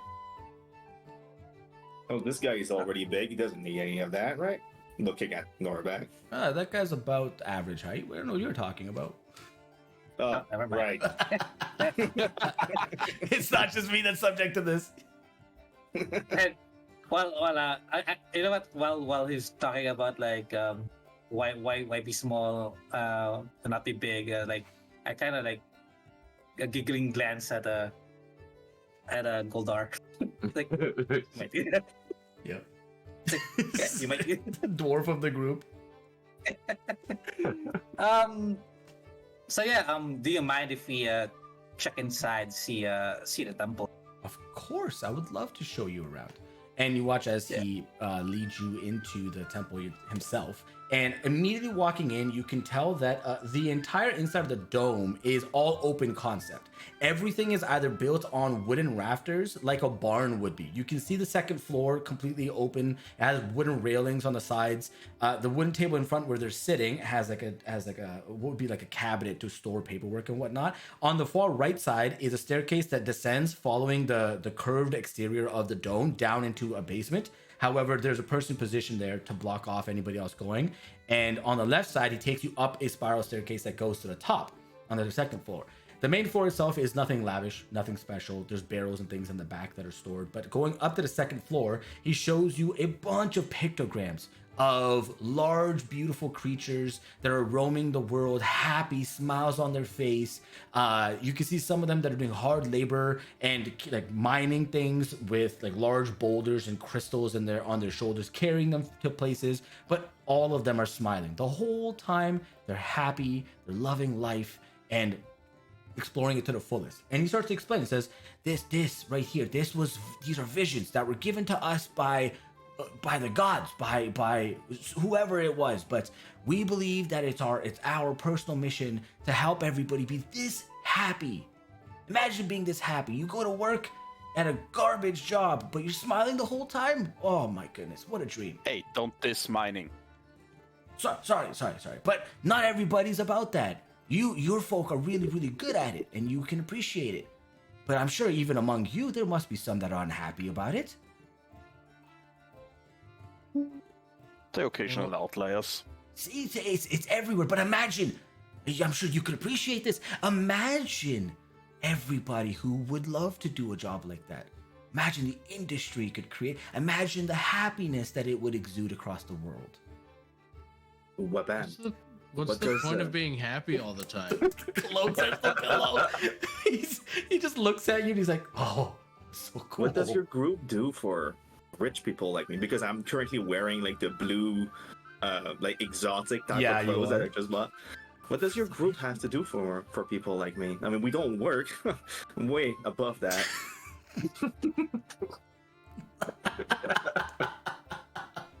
Filthy colors. Here's the thing though. You're both wearing that lavish like robe versus like billowing, and then probably me and Thorpe is wearing like homeless clothes. I still got the homeless clothes on. Yeah, you still got the homeless clothes on. These are my guards and subjects. Don't worry about them. So tell me, what can you do? I'll be your subject again, and I'm gonna beat you into a pulp. You are not big. Shut up. Yeah, you're 6 feet. You're like immediately perfect. take off the cloak. And instantly you grow two and like a half feet. And the guy's like, oh. Okay, now my you're gosh. bigger, but still shut up. Holy moly. I don't want to shut up. You don't have to. That's the beauty of this place. It's okay if you look like that guy. He puts a cane in. You don't have to have lavish clothes and money. You don't have to be as big as this guy or as little as you, buddy. And he's looking over at you, Goldard. He's like, we're all equals here. We could all live our life to the fullest with happiness. It doesn't matter. You could be any walk of life.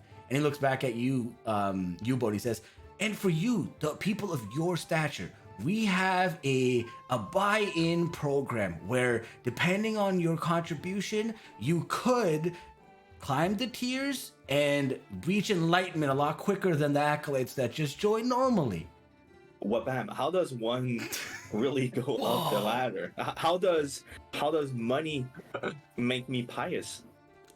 Well, it helps feed the poor. It helps run this place. This is a big building. It took a lot of money to get this built, you know? So it's got to come from somewhere. So how do I get invested in this? Well, it starts off with a simple 10 gold subscription. And then after that, if you want to go to the next tier, it'll be a different value and so forth. And you can reach to the top and be the Grand Poobah Nato. Wabam, how do I really get this going in an accelerated rate? Who would I need to talk to you can talk to propel myself to the highest levels? Osmos. He's actually sitting right downstairs at the wooden table. Osmos will give you all the information about the different tiers and about the subscription benefits. You just let him know. Guide me to him. I just told. He's right at the. He's okay. So he walks ahead of you, and literally. Well, nobles do need introductions, so. Fair. He brings you down the spiral staircase, literally 5 feet from the bottom of it. He's like, Osmos, meet. Wait, what's your name? U-Boat, Wabam. Yubo. And he's like, whoa. And the other two are like, whoa.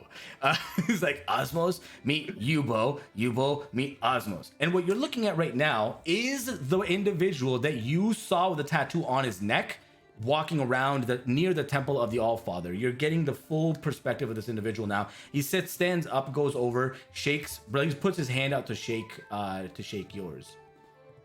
He says, I am Osmos. I will shake his hand. It's nice to meet some new potential followers of the faith. Is that what I assume is happening here?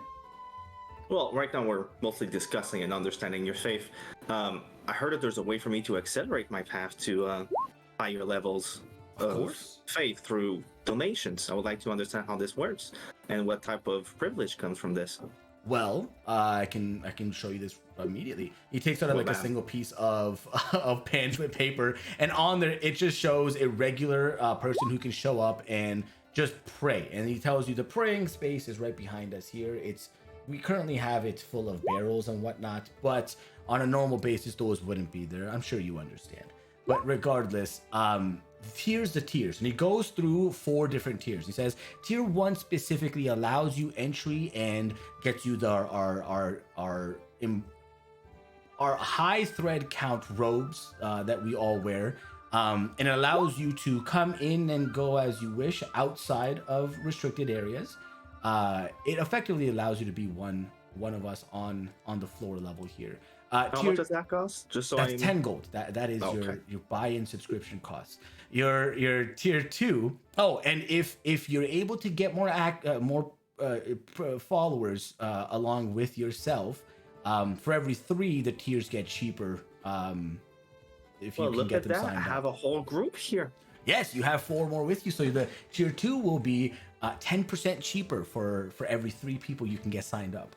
But the tier 2 is 500 gold, and it allows you to be able to use our locations in every city, everywhere we exist, as a free place of refuge. No cost for lodging or for food, along with the tier 1 benefits. And then same thing, except for tier 3, if you can get 10 people, it goes down by 10%. And it is 2,500 gold for tier 3. And in this one, you are inducted fully into as a head magus of the Jotun, or the he kind of like stumbles for a second. He's like, as one of us. What? As what you become a grand magus of Nuko? our faith. Right. What's your faith again? I wasn't really paying attention. It's about happiness. We're called a Nato, and we are the happy folk of the world, bringing smiles to the masses. I mean, if you're happy all the time, how do you know what it's like to be happy? Well, you can always be happier. Look around you. And it's at that point that you look around and every person just has a smile, ear to ear. Creepy on most of them, but the others are genuinely ear to ear smiles, teeth, however ugly or bright. I don't think I want to be that happy. That just doesn't look right. I feel bad for you, but that's okay. Not everybody's meant for happiness. Some are meant to suffer in agony and perpetual sadness. Perhaps you're destined for that. Thanks. I'll remember that. I think we need more. Before I invest, small but still, a sum of money, I need to understand more about your faith. So how does this work? So essentially, are you praying to anything, or are you Yes. what's the basis of your faith? Of course, we pray, and we have weekly seminars, a self-help seminar that allows you to really get in touch with your happy side and let go of the unhappy thoughts that just bog us down on a day-to-day basis. We have professionals that come in from all around the world. It's exactly the basis I'm using. Scientology over here. That's exactly the basis. That's the framework I'm using for this. Oh yeah, this is an MLM all the way through. And he says, yeah, so we get the appropriate people to come in and talk to those that need it the most, put you at the forefront of our initiatives, and we get you a team leader that governs you and your actions, and Yeah. So it's a faith based on no god, no superior entity. It's Yes. just on a state of mind or But- philosophy. Correct. But here's the weird thing, right? Of course. But for some reason, some of us still had visions to come and start this up. Visions don't just come to anybody. They come from something. So there must be something that's out there. We And had anybody has an idea of where these visions come from? no clue. None. No one has any idea. And what's the point of being Grand Magnus or the highest level that you mentioned earlier? Oh, the Grand Poobah.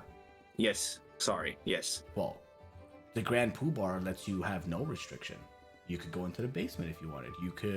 You could come in here and request a withdrawal from our funds. You could sanction the removal or addition of new members or existing members. You effectively, in all intents and purposes, are the highest authority that exists in the faction. Interesting. Well, I will surely be reflecting on that. Yes, and Amy says, And- the Grand Poobah status is a 10,000 gold requirement. We never quite reached the final tier, but now you have, and he gives you like the pamphlet. He's like, and here you can keep this. Thank you. Yeah, I will think on that. And we will most likely be back. I would love to see you back. Do you have any holy scriptures like the other temples have, or anything else beside the pamphlet? Well, sort of, not quite. He like goes over back to his paper, flipping through a bunch of paper, takes ones out, and he says, "Well, this one is to some degree, yes." He gives it to you, and on it basically just is "Be happy." It's just like a song of like. Glory be happy. That's pretty much what it is. It's just like a song. And he's like, this is our mantra. You just say this to yourself on a daily basis, and it will be a part of your person. I promise. It's a good place to start. A small thing just came to mind. Do you have any conflict with other faith? Absolutely not. Why would something want to have a conflict with being happy? It makes no sense. I want to make an insight check to see if he's being deceptive. Okay, go for it. What's the rest of the group doing during this whole thing? I am observing, trying to, like, like anything that I can pick up as. I mean, it's creepy enough already, but anything that I can pick up as much more. Much Okay. more. Give me a perception check then, please. If you've been doing that during this whole time. Kanan, anything? Norback, anything? It's kind of Okay. watching. Maybe just look around. That's about it. Okay, if you're that's no problem then. I'm Okay. just checking out the pamphlet and what he gave me. Yeah, it basically just And is the song, effectively. Yeah. Yeah. and on what kind of paper? How expensive is that? Just to get a grip of something? How it is much the are they investing in stuff? cheapest quality of paper you could ever imagine. Most of it is very porous, and you imagine if you just pressed a little too hard, the whole thing would crumble. Like it would just break So apart. papyrus, not even paper. Yeah, it is dog crap quality paper. It's papyrus effectively. But yeah, so Thorfinn, the U-boat, this person is about as truthful as they can get. Like he's not lying to you. You don't gather anything. Thorfinn, you just see those people roaming around. And a lot of them are coming in behind you guys. You can hear the conversations, and it's like the same exact regimented conversation that they're having with you, they're having with them, right? Talking about tiers, talking about different things. And there are a few people that come in, they give 10 gold, and the guy goes and he gives them a badge, and he goes and like tacks it into his shirt, and he's like, don't lose it. That's the only one we're gonna give. The next one's gonna cost you 10 again. And I might as well like ask Osmos like, oh yeah, I know that like Winterfur is like all that like a hot punch of all types of religion. But do you have like any problems with other religions? I already told your friend here. No, of course not. There's no reason to have conflict with other religions. We all have the similar priorities, right? Be happy, die happy. That's it. Die happy. That's a Of little course. bit. Well, I mean, would you rather die miserable or happy? Well, I'd rather not die at all. Okay, of course. But if you had to, happy. I mean, yes, I understand your point. Do you have We any? already had some. We already had some less cordial run-ins with the Temple of Heimdall, so we are a bit careful when it comes to religion. Oh, yes, they're great. Do you offer any patronage essentially? Do you support any artisan around? What type of Nope. what do you bring to the city where you Community. when you establish yourself? Yeah, to the community. We bring smiles. Beside the faith, of course. I hate this guy. And he just has this massive grin on his face. Like, he just brings smiles. I'm not gonna do that, but I really want to punch him in the face right now.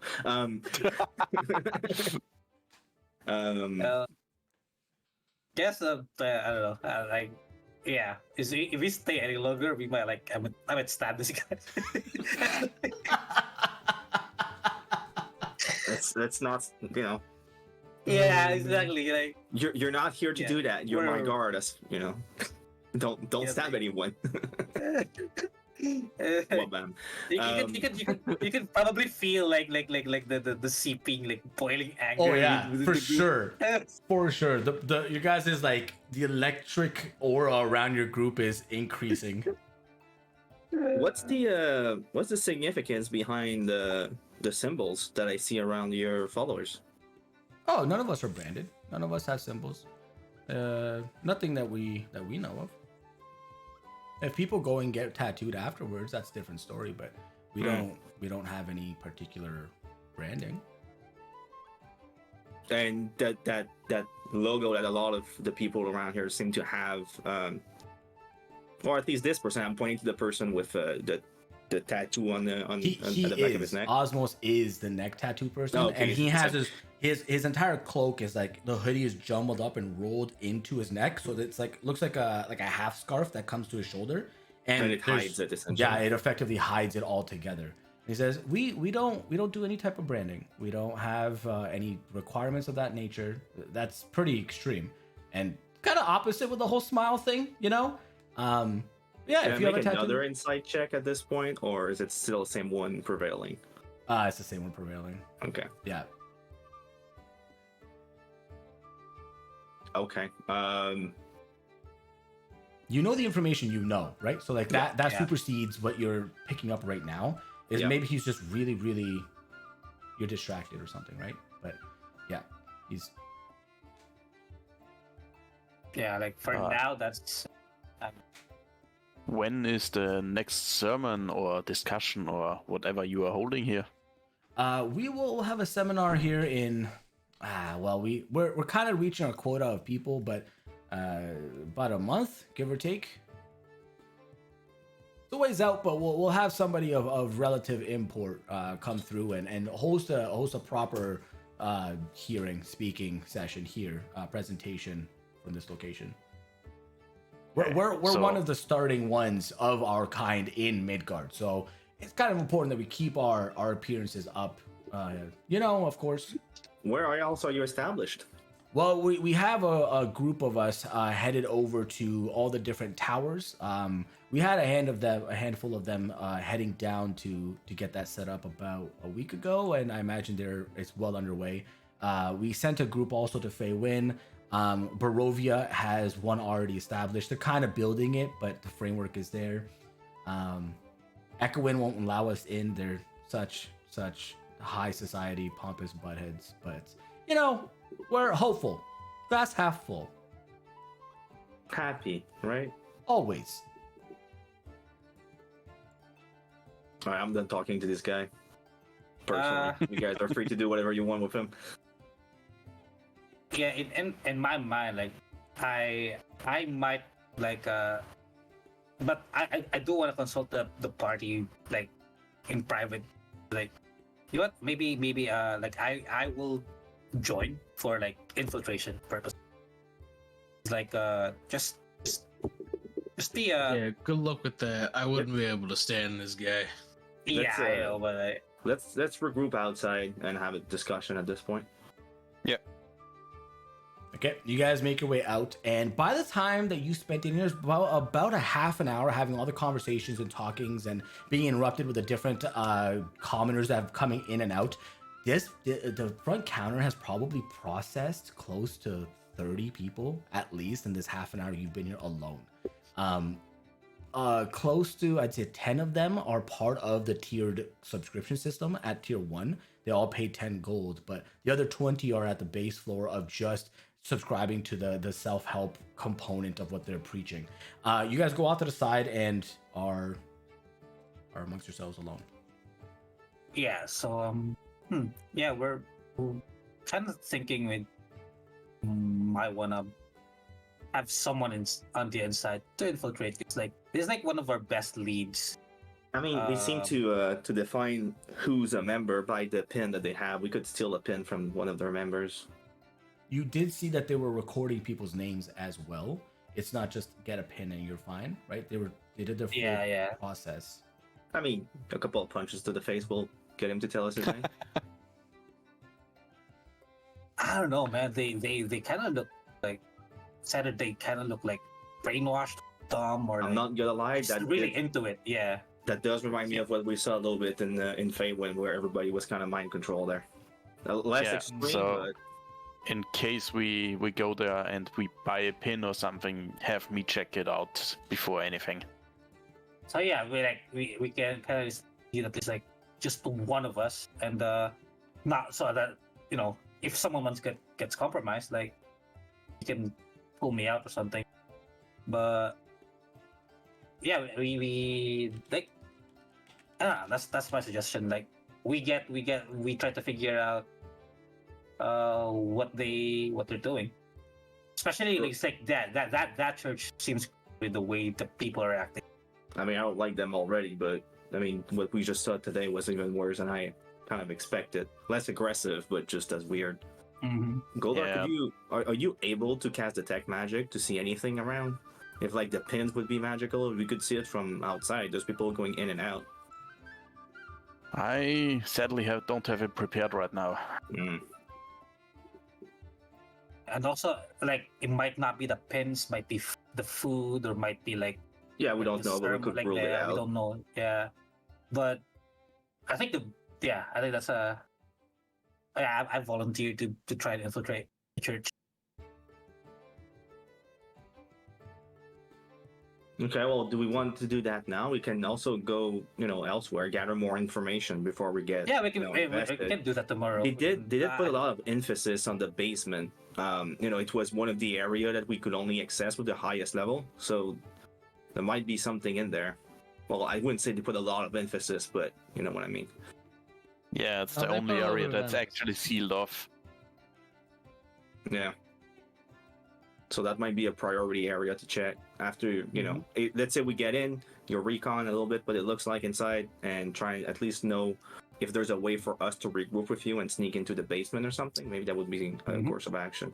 So we Yeah. could always try to request a tour and see if we can get somebody to slip in. Like maybe I could misty step into the basement. Yeah, Well, the door seems to be I don't suggest that. Like it's like you might not know. And if you're what trapped there by yourself, Trapped, yeah. It's unnatural to smile that much. I'll kill every one of them. Okay, let's not kill them right now. They didn't do anything. The town will not be happy with killing random people. I know that firsthand, and I'm not looking to go back in jail. That's That was my Fair normal point. smile. What the Yeah. fuck? Also, like, you know what we do need to Oh suggest. my ass. Well, they want to die happy, so we can arrange that.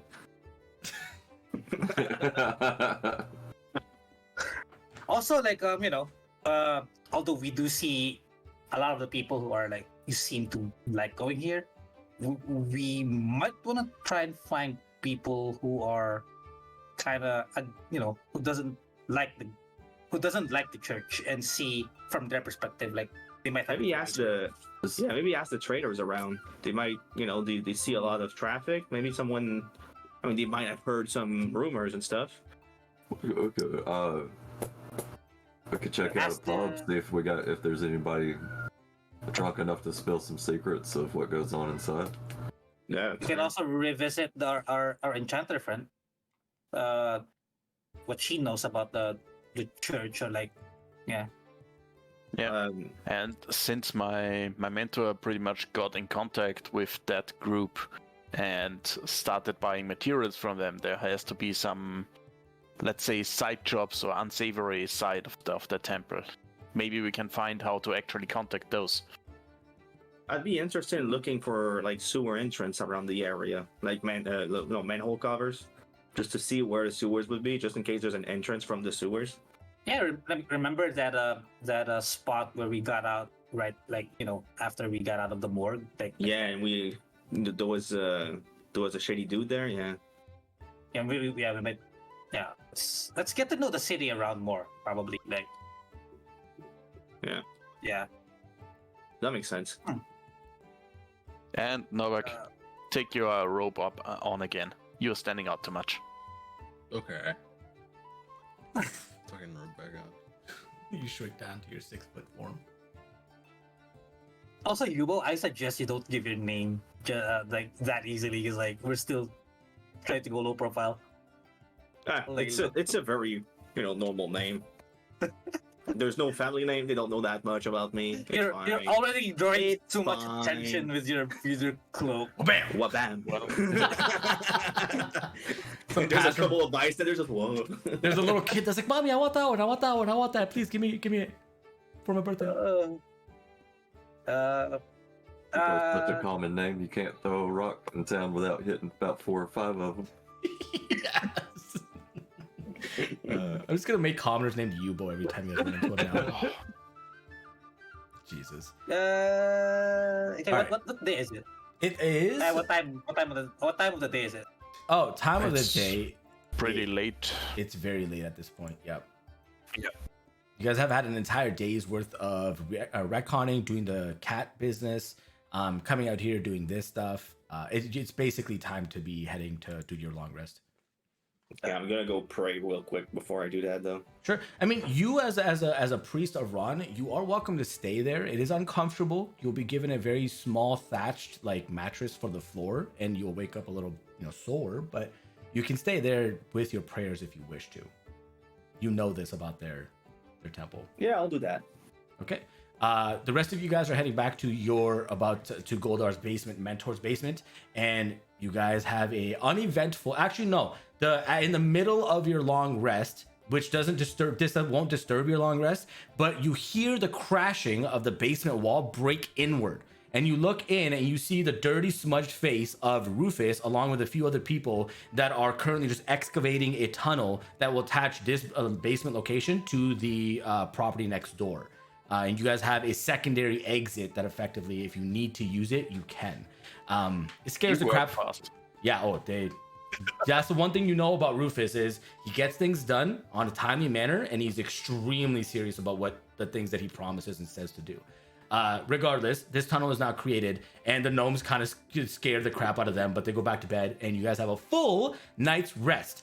Let's take a 5-minute break, and we'll come back, and we'll pick up from there with whatever everybody wants to do. Yep. That was awesome. Yeah. Challenge was fun. Cat's so I loved the cat trial. That cat trial. I was just like, what's the most ridiculous crap that cats do? This is perfect. Everything. I just laughed how I beat my challenge. Oh man, yeah. That guy was gonna come out and hit you for 3 damage every time if you didn't interrupt when you did. I didn't get the inspiration boost since I died, right? Correct. Oh, Thorfinn, you didn't either because you died too, right? No, he was. No. He's Oh, fine. I got It was like I at got 1 HP, the, but it wasn't That's like... right. Yeah. Yeah. So you didn't get the inspiration boost for that, but yes, Norbak, you can I have feel like he inspiration die took that more goes than up. 10 damage. I don't think so. I think he fell twice, and he He got... fell like 4 times. Nope, he fell twice. No, that was Cannon twice, Yep. Kanan twice, and Yeah, the Oh, parkour yeah. challenge Thorfinn was- was a 2 max failure, and then it's an automatic success. And Jesus so, Christ. so there's 4 And they fell damage. repeatedly. Yeah, they fell back to back. Yeah, it was a 3rd time's a charm type of business. So they both failed twice, and it took max 4 damage. Thorfinn got shoved in for 7 total. He hit the water twice for 9. The Yes. first attack, which failed, and then I was tried gonna again. try the last one, is like, I know. And then, until Yubo got the fish. I'm grabbing some water. Yeah, definitely go do that. Alright. Definitely. I'll do What that. did you say about me? like half asleep. Here. I'm giving you an inspiration boost as well, so you could bump Or your die value. success in blacksmithing. By how Correct. much? Just one die value up. So for those of you watching, the way I do inspiration is not traditional in the sense that normally inspiration is you get one inspiration, you can't stack them, you use it to re-roll any die of any kind once. I hate that system. I think it's stupid. I think it's underwhelming for somebody who needs to be rewarded for role playing and rewarded for creative solutions or funny stuff. Instead, I do a die value. So your first inspiration gives you a d6. Very much like a bardic inspiration. You start at a d6, and then the next one, if you haven't used it, goes to a d8. If you haven't used it, goes to a d10. If you haven't used it, goes to a 12 and a 20. So, and that's it. It caps out at 20. I allow you to use it on anything. I don't care what it is. We always have one inspiration where it levels up, essentially. Yes, Okay. correct. Okay, that makes more sense. So basically, if we didn't use any, I had 2 already, so mine is at 4. So yeah, you start at 4, go 6, 8, 10, 12. No, I 20. mean, I already had 2 inspiration before. After the cat challenge, I'm now at 4 because we got 2 from the cat challenge. So yeah, you're on 10 now. Yeah. Yeah, so you're at 1d10 inspiration. Yeah. I mean, the level of inspiration Yes. is at level 4. Yes. Yes. So it starts at what? 1d4, Four. 1d. 1d4. There's 6 different dice. 1d8, So, 1d10. Yeah. correct. So you're at 1d10. Exactly. So like, go ahead. I just wanted to let you know, don't forget, until I have a conversation with Ron, I'm not comfortable using my power. So the whole point of me going to pray is to get that going, so I know that I'm no longer a fiend warlock and all that Sure. shit. We can do that when we start up here. Yeah. No, not a problem. Just wanted to, remind it in case it was Also, like the reason why I tried to bring up like to gain more information about the one who makes like unofficial stones is, aside from potentially gathering information, is like we might actually have a black market like a Connection. salesman to connection to Yeah, man. get some interesting stuff. For sure. That's part of the reason why anybody ever does anything with the black market is so that they can get their hands on potential jobs and objects in the future. So My problem though Okay, is thanks. I don't think we are doing well with finances, and we kind of need to earn and work. Like even if the infiltration work on the church would still like a bit of finances to be able to do it. So And so these potions are getting expensive to be more effective. mhm. Yep. So yeah, we kind of need to make use of this big city of opportunity. We need to find opportunities to earn. I 100% understand, and I agree. That's the best way to do it. Honestly, is to get these guys. Sorry, I'm just trying to add it so that when we do breaks, we can just be here. This format instead. There we go. I'll leave you guys here. No. When it's not a bad idea, right? It gives you a little bit of extra potential for coin. Although it's not going to be always, because they do have their own in-house people that kind of just do stuff, right? Like they kind of get things done when they need to get them done. It's not that big of a deal, but yeah, it's a good choice. Definitely. I liked listening to you. This was the first time I think in our 16 episodes where I just sat back and I got to listen to you guys talk something out. That was awesome. Do that more. So I don't have to intervene and talk. I just listen. That was awesome. Oh, man. What do you guys think about this whole Temple of Nato? I hate them. Why? They're just creepy. They're so damn They're happy. just happy. That's the problem. They're happy. Why did they I deserve to be happy? My wife and child was killed. Fair. Yeah. Being happy would be nice, but being happy doesn't save you from a sickness. Also true. true. It's just kind of creepy. They're almost like too happy. But an argument can be made that if you were happy to begin with, you might not have contracted an illness. I'm not sure that's how that works. I don't think Happiness so. is the best medicine. Also, Until you're my dead, and then you're just dead. Now My Vibes drinking the pessimistic Colt self. Kool-Aid. I like how Well, Marsh. considering that That illness is pretty much an outside influence. I don't think happiness is gonna help. And I'm always suspicious of religion anyway. Totally fair. Hey, Twist, welcome in. Listen, man. I, as a real person, like IRL, believe happiness can keep you away from a lot of nonsense. So I'm basically just emulating that entire principle into this church. You guys are there's dealing only with so me. much that can do. That's why I hate it. That's probably it.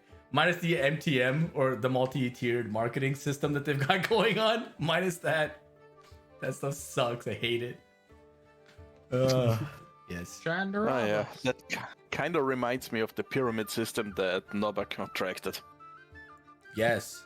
I Pretty did? much exactly such. Oh yeah, I did, didn't I? Normally I will have you guys right there. That's a good spot normally. Okay, cool. I'm gonna shut that Can't down. wait to see Norbak's curse kicking in. Yeah. It'll show up eventually. It'll show up. It'll rear its ugly head. Okay, so you guys finish your long rest. You guys wake up and are together. During that long rest, however, Yubo, while you were at the Temple of Ron, your prayers, much like every other time prior, they just go out of you and are either received, you're not sure. You have no real connection or tether when you're making these prayers. However, in your rest, you are met in your dreams by a very stern and serious woman, the visage of someone that seems to be burdened and heavy with emotion and responsibility. You watch as where you are laying on the temple floor, the entire space begins to fill with water. And this woman walks closer to you and reaches her hand out. I'm assuming I'm underground, basically, like sleeping but waking Yeah. up in my dream. Yeah, you basically will- just look up and she's standing about 10 I will feet. take her hand. Okay, as you touch her, you begin to feel cold. You start to get like a frigid night, no winter clothing of any kind. And it's in that moment that the water begins to fill up in the room and it gets to your waist. And you look over at this person and they are unfazed, unchanging. They continue to look directly at you with full intention and with every ounce of their attention. Who are you? You watch it just like a nice, a very warm, even though cold environment, a warm smile go on their face. Water continues to rise. It's about at your shoulder level now. And it's cold. It's very, very cold. I would have a look of panic a little bit in my face at this point. Yep. You watch as you're panicking, you're starting to, your breathing is accelerating. Her second hand reaches across and grabs you on the side of your face and lets go of the other one and grabs the second part. And she starts to descend you into the water. And it's at that point that you take a deep breath before you go under and open your eyes. You can see that she's underwater with you. And the entire room now has completely filled to the top. And the moment the water reaches the top, that's when your full panic sets in. And she lets you go. She stays suspended in water here, but you go up for air as your lung capacity reaches its natural end point, and you're trying to touch around, and unfortunately you're not able to find any purchase to get a breath. And it's at that point where your chest is contracting and fighting to not take that breath that you give way, and the small bubbles that you did have inside of your lungs let go, and you inhale the ever cold, sharp pain of water that is entering your lungs, and you feel yourself what would be choking but drowning, and begin to sink to the bottom as gravity takes a hold. And this woman swims up beside you, grabs your hand, and ushers you down. And the room itself expands out into a forever void and goes for forever. And at the bottom, although you're drowning, you're not dead. You seem to still be present with this person. And she continues to hold your hand and lead you to the bottom. And there you see a chalice in front of a large conch. She grabs it, brings it to your mouth, and pours. And although underwater, you begin to feel the flow of warm liquid enter your body, and you take another breath in this moment. And at that moment, you get a full inhale. You open your eyes, and you're back in the temple. You have these cold sweats all across your body, and there's seawater around the thatched mattress that they gave you, but you're here. You're fine. You're able to breathe. Okay, no issues. I would try to make a quick prayer to Ron, and just say, "I think I met you. Thank you for giving me your blessing, and I will do my best to further your faith." You feel warm this time when you pray to Ron. You get that sense of, on like a really, really hot day when you haven't drank water and you take it and it like spiders across your chest. You get that feeling, but of warmth when you're a little cold tonight. But you feel like it was well received. All right, I'll go back to the group at this point. Okay. You guys all wake up. You get an early head start, head out to the group, having your sleep interrupted, and now you're jazzed and your adrenaline is like kicking in. You guys all meet up together, and the gnomes are already upstairs prepping breakfast for themselves and make a plate for you guys as well. Floor is yours.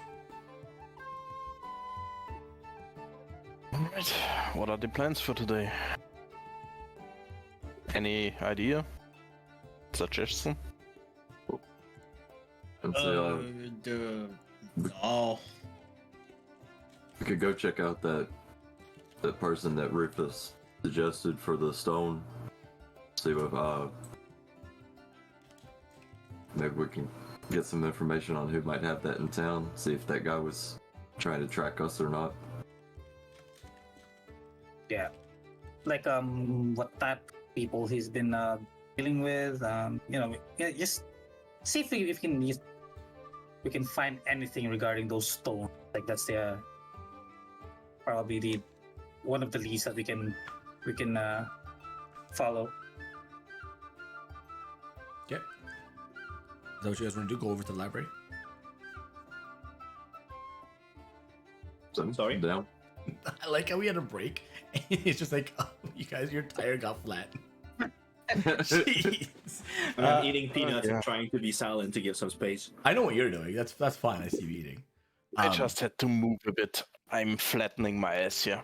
Oh, I for need a better sure. Listen, I know all of us had a crazy late night, so if we want to shut it down early today, that's fine. It's not a big deal. As a general consensus, just shoot me a message in Discord, and then if I get the general consensus is exhaustion and starting to whittle out, I'd rather stop at like a positive flow of energy. Yeah, this would also be like a good spot to like take Sure. a break and like it's like. Oh, we already Aside had from break. that, like we have so many branches to try and dive in, and might need a little bit more time to think it through. It's up to you guys. Yeah. I'm comfortable in either way. I'm good to keep going, but I'm not gonna force anybody to play. I'm just like, Oh no, so I'm good to go. Doesn't matter. Okay, you guys are good. My hangover back, could be here whether I'm playing D&D or not. So Yeah, that's fair, exactly. Okay, well, in that regard, then, you guys gather your stuff, get your morning in order. Everything is fine. For those of you that need to prep your spells, you have those, I imagine, done. You make your way over to the library and head to the nursery rhyme section. And inside of it, there's one person in particular that is set up doing whatever small, like bookkeeping, kind of taking care of the library tasks that are expected in this section here. But they see you coming, and you see them immediately kind of like nod towards you and point down the aisle in almost like in a way of recognition. And you follow their lead and head to the back, and one bookcase specifically, they push on it and it opens up like a release let's go, and they follow you in one by one, following behind, and inside is a small table with a ledger. And on it, there are a lot of things that are just scrawled out and just completely erased. But they look at you and they say, I was expecting you guys to come last night, but that's fine. Rufus told me that you wanted some sending stones. Yeah, maybe some information as well, if that's okay. Do you happen to have like a list of maybe people that have stones in the area? Yeah, we do. It's not really meant to be, given out because of the nature of who could have it. If we have a sending stone, do we have to have like a connection to contact somebody or be able to listen, or is it how does it work exactly? The entire scope of the way a ascending stone works is that when we provide one to you, they are tethered. There are two, and they are tethered to one another only. You can't pick up someone else's messages. You can't interrupt someone else's messages, and same goes for your own. It's just whoever has yours can hear what you say. So now if you lose it, the other person, if they talk into it, guess what? The person who now has it can hear it. There's no way to lock or prevent somebody from listening to your messages if they somehow get a hold of your stone. Oh, wait, so they can actually. There's no way, like, isn't there like a way to like cut it off? If You'd have to destroy it. Okay. You'd have to destroy the object altogether, which, I mean, in some cases, sure, makes sense, right? But it's not like when you're talking just outright to each other, people can listen in. You have to specifically pick it up and say, hey, blah, blah, blah, blah, blah, and the other person hears what you said. And the other person doesn't know who sent the message, correct? Nope. They don't know the voice. They don't like it's a standard. Correct. It's not the other person's voice. It's just they understand the message, correct? They hear the voice. The voice carries through, but it's not like it says, Bobber is speaking from Right, of course. wherever. Yeah, they just hear the message. Okay. Will you be picking one up today? How much would like a pair? It's a flat Cost us. 650 here. Gold. To be clear. Yeah, What about- we Maybe we could do a task for you in order to receive one or something. I don't have any tasks I need taken care of. The only purpose I exist for is making sure that I procure objects that are not supposed to be in circulation for people. That's the only reason I exist. And these prices are not governed by me.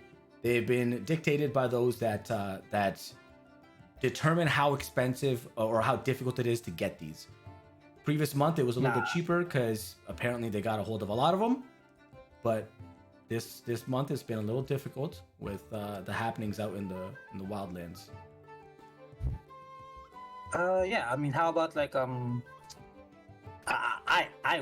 myself would like a few of those, but where would someone like a ragtag group of adventurers have some work to be able to earn so I can get some? Maybe I have suggestions. Do you not have money for this? You're kind of wasting my time if you don't have money for this. I mean, I like we I think we have, but like thinking about it, it might not be enough. We have enough. We didn't think it would be that pricey. Yeah. Perfectly We might need it honestly, for I don't something think it's else. worth it right now. So we're looking for ways to get more money and possibly get a set or two in the future. Well, I don't know of any in particular jobs that need to get done at this point, but come back. Maybe if I catch wind of something, I'll let you know about it. You can also go and go to the Golden Pony. There's usually people there. You can ask for Florin, the human man. He's usually sitting in the Golden Pony. Okay. Well, thank you. And if you ever think about anything else, you can let Rufus know to let us know and all that. Sure. Yeah, no problem. Well, may we ask what your name is? Oh, yes, of course. My name is Mona. What other items do you have for sale? Man, it's a hard one to answer, but we've recently gotten a few really interesting things. She kind of looks down at the paper that she has in front of her. She's like, the most recent thing is this rope. Apparently, it's on a command can kind of tie itself or do various tasks without you needing to do it yourself. It's very interesting. Rope of entanglement is what they're calling it. It's expensive though. It's extremely expensive. Just gonna give you a heads up. Okay. Yeah, we're looking at a mark of 6,800. But that's the most recent thing. We have a few things that have been sitting around for a while. Like we have your typical, blades and armaments and things alike. But you get it, right? Like there's arrows that we find with adventurers all running around doing their things, just leaving things behind because that's adventurers. They're just mindless and unaware. Yeah, you laugh, but it's half of our business is through scavenging after battles. It's crazy. You don't pay I attention. understand. My friend Got a great Thorfinn here has axe on, left like a many daggers. Yeah, perfect example. They're great condition. We just take them after you leave. Phenomenal. But yes, there is another piece here that if it interests you, but it's been here for a while, so I'll give it to you for a discount. It's a leather armor, that studded leather armor that has this weird material in it, and she starts to show you like a drawing of it. Goldar, immediately you detect that metal plating that is between the leather is adamantine, and it is a not so easy to come by material, but very easy to work with. So a fairly not a novice, but like a little bit of an experienced blacksmith could make it do. Says we have a studded leather adamantine armor. Yeah, no, not Wolverine. That we came across. Apparently, just makes you a little bit more protected against those like really, really brutal hits that come through. Effectively makes it so that critical hits never affect you. Wow. Yeah, and if I discount that, we'll say that'll be 350 gold. At some point, I need to find a great axe instead of a sword because I like big one hit damage instead of damn D6s. We got great axes. +1s though. That's all we got. Don't do anything fancy, unfortunately.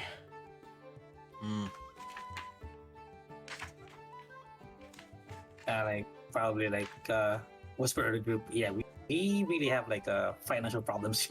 We need to earn stuff. Yeah. Financial problems? Us? Never. Oh, what you're talking about, I can buy some things. But personally, I don't need anything here. Yeah. I don't think it. I mean, guys, the best course of action, as far as I'm concerned, is going to be to capture the other dude, get his stone, and get me to act like him to try and get information from the other end. Yeah. I mean, that's a thing we can do. Yeah. I mean, so what? Are we leaving? We're saying goodbye to Mona for now. Is anyone actually interested in that studded armor? I mean, I am, but not. yeah.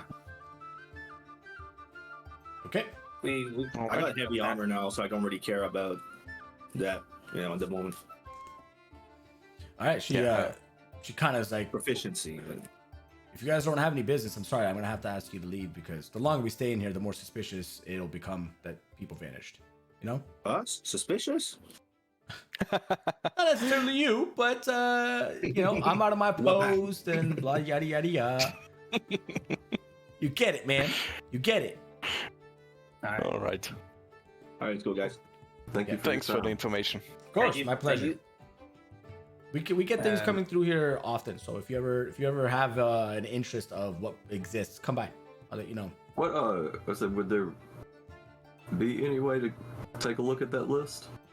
Of what items? Of the people with the stones. Well, I know you said it's frowned upon, but you didn't say it's not possible. Perspective. Persuasion. You didn't say anything that was persuasive, though. You just said, "Is there a way?" She looks at you and says, "I'm sure there's a way." Just smiles. How much would it cost? I guess. All right. Well, you know, it's not for sale, but if you wanted No, to, but you could give a like not be donation. looking at it, for a minute and give us a Yeah. minute to look at it for. Yeah, if For a free. certain amount of coins just happen to fall out of your pouch, I'm not gonna not pick it up. Right, and what amount of coin would be enough to get you to pick it up? Man, if I found 50 gold on the floor, that would make my day. I'll throw the 50 on the ground. You don't actually have to throw it on the. Oh my god! She goes over and starts to pick up the coins off the floor, and she's walked away from her book to do so. And you guys are welcome to take a look at her book during that time, though. I mean, Oh, does that work? Yeah, yeah, it's that worked. yeah. She takes bribery. Why not, right? So you mark off 50 gold from you. You take a look at the book that she has in front of her. It has a bunch of different scrawlings in a text combination that no one here understands except Thorfinn. Immediately, you recognize this as Thieves' Cant. It is just an assortment of letters and symbols, but you know the patterns and the happenings of this, and are able to pick up very quickly that there is an entire list of objects that come in and out. Some of them that are expected to come later and aren't here yet. Some that are special order and obtained and so forth. But the list that you're interested in, you find out that in this city there are a lot of unregistered sending stones. You go down the list and you do find one specifically, and the only reason you detect it is because Trelbo, his name is attached to it, and you see that he's in particular has 6 sets of these set up. If you want to look for any other in particular, you can give me a investigation roll. Almost rolled on Twitch chat. Oh yeah. Could I I don't help him? think it would have worked there. Could I help him by Yeah. just writing it down so that he doesn't have to lose focus on the? You have no idea what's on the No, but he book. can tell me, and I write it down. Well, Just that's asking if it's not possible or really not. a help because he still has to do the full legwork. He's just letting you Yeah. know, which he would do anyways. He would just tell you afterwards. Yeah. Right? Okay. Nice, There you good roll. That's awesome. Yeah, you start to go through the book. You also very quickly pick up that a person named.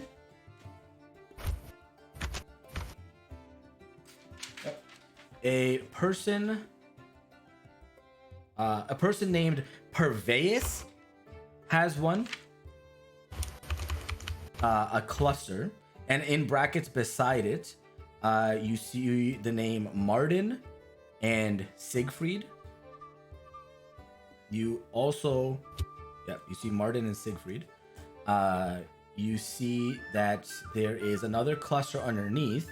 There isn't one. There's 21 clusters attached to, or pairs attached to Karn. And there's 5 clusters attached to Rufus. Mhm. Those are the biggest names that stick out to you immediately. Well, When you say Do clusters, I- what does How it mean much really? money I spend on say these clusters, goddamn but I mean things? pairs, like full Okay. pairs. Right. Like, do These are all I- for sending stones. Yes, all sending stones. Definitely. But I also would try to quickly look around, see if there's anything else interesting, potentially some items that are related to gnome crafting, like crafted materials by gnomes. Maybe I can pick up something. It's yeah. You know, I know you guys don't know much about when DMs make mistakes. I just made a mistake. No way. Yeah, I know. I'm just so perfect at this. I don't never believe make it. mistakes. Yeah. Thorfinn, you having the full access to this book while Mona is picking up the money, you flip through the pages very quickly just to kind of get what you could find, and you quickly stop at a piece of paper that stop at a piece of paper that talks about shipments that are coming from the north, coming out of the Cryodome and coming to Winterfur. They talk about, there's no names associated to them, but it talks about ancient metals and ancient runes that are harvested and shipped here. And the frequency of these shipments has increased exponentially in the more recent days, and one shipment in particular is expected to arrive today on this document. You jot this information down. It doesn't give any specific information. It's just you assume that whoever governs this particular type of business is a conduit through which is a channel through which this information goes, or people are allowed to safely travel and do their business. They're under like background work and information and dealings. You also find in there that there are groups of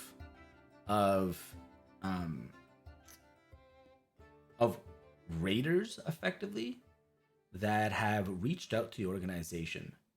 You actually find a loose piece of paper that has this information. It's tucked in, but there are a group of raiders that have come off the sea and have now begun going across the land to different establishments and encampments, and they seem to be looking for somebody, and they're not quite like, it doesn't say any specifics, but they're looking for somebody that is in possession of a piece of a larger whole. It says ship in there, but there's no details about any of it. But yeah, you pick up on that, and underneath it, that'd be a different piece of paper. You rolled so freaking well too. I might as well like, I rolled good. I might as well use it.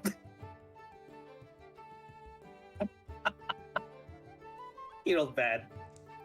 You still have time apparently, as she's fully distracted. You know when you pick up a coin and it's just so close to the floor, you're just like get the coin, and she's just like struggling to pick it up. She has to pick up 50 of them, so Yeah. they were really well thrown. Exactly, they're Pair scattered. and copper. Wait, shout out to Kanan. That was well played. Yeah, you have enough time, and you find out that this group of individuals, whoever they are currently intercepting the major trades of precious minerals, diamonds specifically. They are cutting off trade routes coming out of Dagor and out of all the other trading factions on Midgard to try and stop the flow of diamonds as much as they can. It mentions in there that the Graymere Pass that is almost entirely cut off, and they mention that the Citadel out of Golden Peaks is getting close. They're not done with cutting off their supply to Midgard, but they're getting close. Dagor, they're very far away from being able to finalize, but they are working on that right now. Oh, and there during that, by the way, that particular tidbit, there's another dialect in there, Thorfinn, that you don't understand. There's another piece of language that's part of that section. Is there anything that we would understand? It depends who's reading it. Yes, I'm reading it. I maybe, would be beside him yeah. trying to help, but failing miserably. Yubo, you don't understand any of it either. I would point out to Copy that Goldor. real quick. Hey, Goldor, do you know what that is? I'm taking a look. I need to memorize all I can. Goldar, you don't I'm recognize any assuming either. like Thorfinn would tell me I don't know what this is, and Well, Yeah, I still I can't really like fully share what I'm seeing because like we're still with company, so I still really like Why don't we all privacy take to a be able to fucking thing that he doesn't? yeah, but at least like if maybe if they take a glance if it's familiar to any of them. I mean, Norback. she's just leaving the book unattended. Me? No. What? Yeah, Norback. It's actually at that time that you listen. You're listening to these people. It's amusing to you watching somebody on the floor trying to pick up coins and struggle so hard. I rolled a 1, by the way, and struggle so hard to pick up coins. And you overhear their conversation, and like you kind of peek over with your peripheral of your vision, and you pick up that that's written in giant.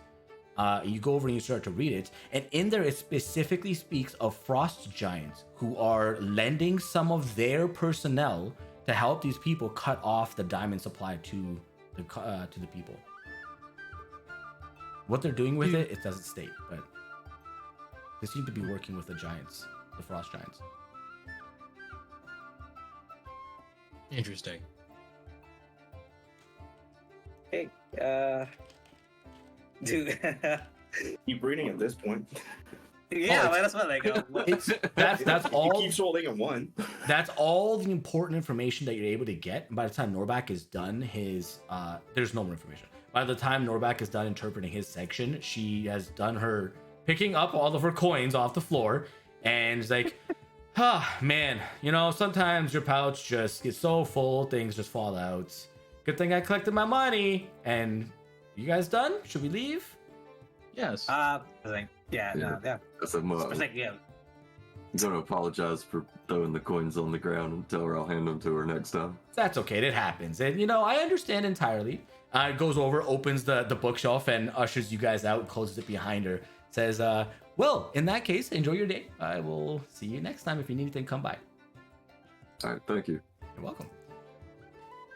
You guys. That was- What did you read, Sparky? That was interesting. So, kind of figured out like few, like yeah, I get that. I showed them the list of names that I found from the soul stones. Also, there's like some shipment on that. Basically, yeah, I can't remember much, but whatever Bobby shared earlier, I was trying to. Basically, question is- what is- peak? Yeah, what peak my My interest was question like. is what Yeah, the frost giants are wanting to stop the flow of diamonds for. yeah, like why? And if ever we're gonna like want to get some access to the culty frost gianty people, that would be a good place to start. The people who are like blocking the Golden Peaks routes. Like Yeah, you said there's a shipment going on today.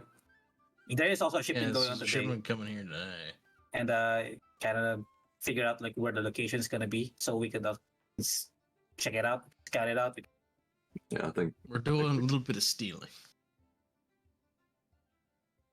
We, yeah, maybe we can try, but yeah, that's the something that's immediate, but also yeah, there's that and I don't. There's Hey, if somebody is hoarding diamond, I kind of want to. I kind of want to hit that personally. I'm not gonna lie. But you guys feel like a diamond heist? well, right now, shit, The we most need to figure immediate out one, what's going on with yeah. the gnome, and we don't know when this shipment is coming in, right? No. Don't know when, we Yeah. don't know where. It's coming The today. shipment.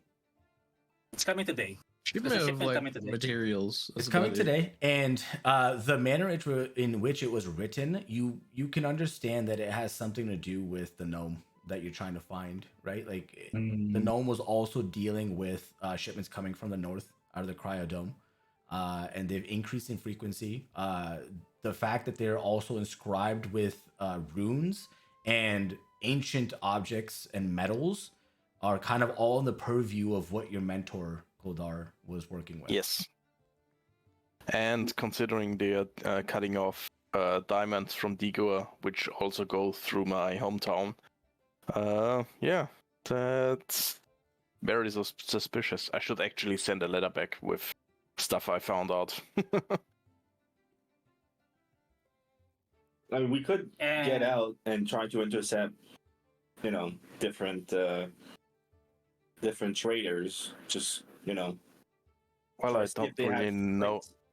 I don't know much about intercepting since it's in that ledger. It's pretty much Rufus' business, and I don't really want to mess with his business. But we should at least find it, follow it, see who gets it and where it goes, and then infiltrate that area.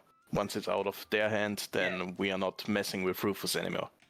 especially if it's related to the NATO. That's what that's. Well, they I'm would much probably more be interested. marked.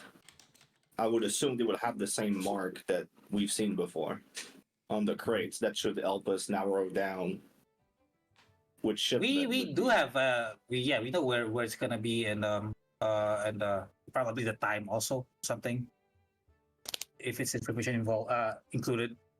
So yeah, we can go to the area, see if we can access it. Hopefully, we might get some good stuff aside from information. I mean, I don't necessarily just want to be a raider and just like arrest everybody type thing, because then we might be on the wrong side of the law. But we can probably try and talk with the guards if there's anything we can do there. I feel like the loss is a suggestion in most places at this point. I don't know. Last time I messed around with that, I really found out. May I So- suggest? Yeah, you killed civilians in open daylight, you dumbass. What do you think can happen when you raid people and they have guards? Dumbass. Here's the thing, though. Here's the thing. This is some underground, like black market bullshit, and So it's not gonna exactly be out in public. yeah. Well, it doesn't mean that. The best place to hide is in public, it's in plain sight. Why wouldn't they just have a normal carriage with like a marked crate in there and just bring them in? They get inspection for other stuff and they just sneak in the goods. Or maybe they go through a tunnel underground. We don't know how they get there. We just know that they have something coming from the north. Don't have much to go for right now. Yeah, they either bribed the guards or made counterfeit papers, or, as you said, have a unofficial way to enter. How about how good is our relationship with the city guard? Maybe we can. They're there. They know Yeah. we're nice to a couple of people, but that's the extent of it. Like Yeah. I don't think dealing with the guards is a good idea if this is black market transactions. Yeah, Well, at the you know, moment, they- we should Best we probably can not ask- talk too much with them, since who knows how many people can't bought off from the guards and gets I information. mean, the best we can ask is like they look away when we do something. And why would they do that? Because weren't they trying to investigate some aspects of the city that were kind of, might be of assistance to them? Like Yeah, but yeah, justifying the that will guard be will- difficult, since we are pretty much breaking the law in some way to help them investigate. Well, it depends. If we look, I'm still of the opinion that we can go talk to like the captain guard. I would be surprised if these people would be Yes. bribed. And we already have a good relationship with, I think her name is Marissa, Milandra, I think. Yeah, shouldn't we just talk with Martin since he's in contact with the guards and so on? Yeah. the guards with Martin. Like we have a good network of like a good kind of actually a good network of people who are trying to investigate what's going on. What's Because wrong I with the think city. it makes sense for the guards not to want contrabands inside the city, so they might sanction us to look for it actually, and at the same time provide some protection for traders on the route. Like they already said that we're getting some attacks and some raids. If we can do both at the same time, maybe it's a win-win. So many laws and rules. Why don't we just do something? We're not gonna get anywhere if we just keep talking about it. Well, it's the idea of having a we plan. are securing we're securing like we get to at least like stay in the city, because like we do not want another Feywind incident where Feywind incident. That's how we call killing 5 people now. Oh. The incident. we can't really call it an accident because it was It was a, pretty. it was a massacre.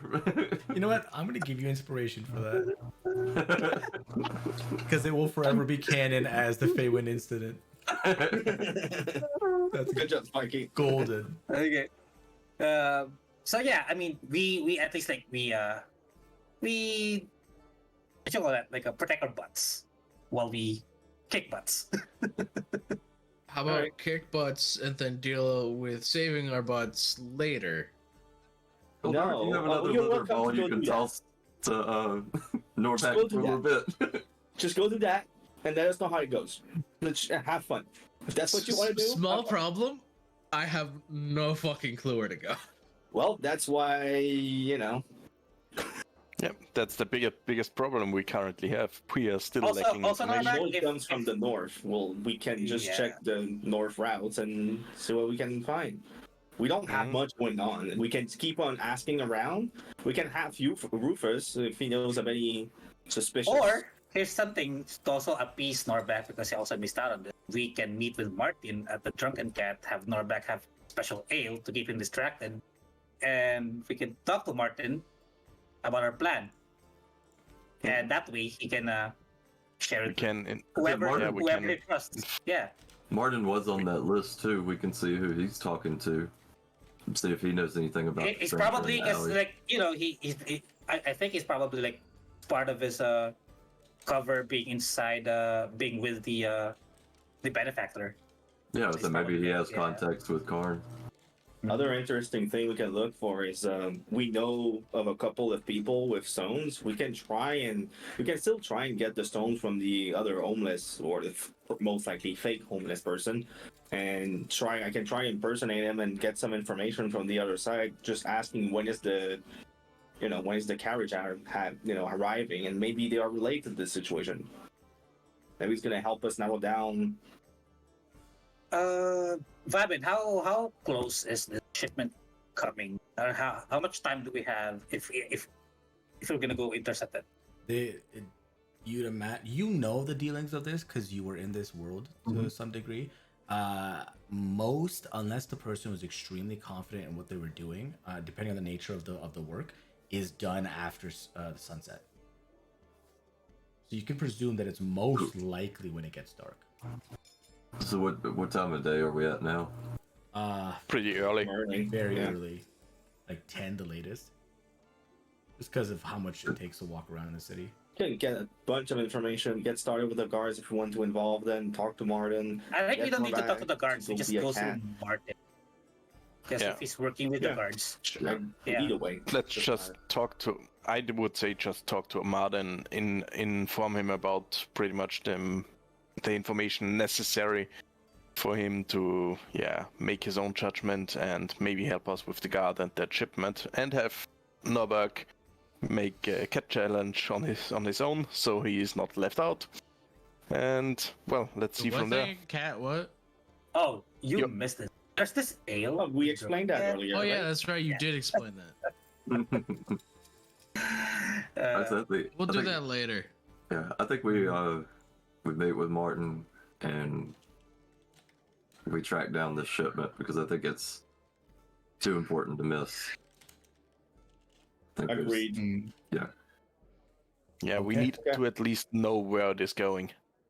Because where it is going is, well, at least the chance for my mentor to be there is It's a lead. bigger. It's a major lead. Yeah. Yeah.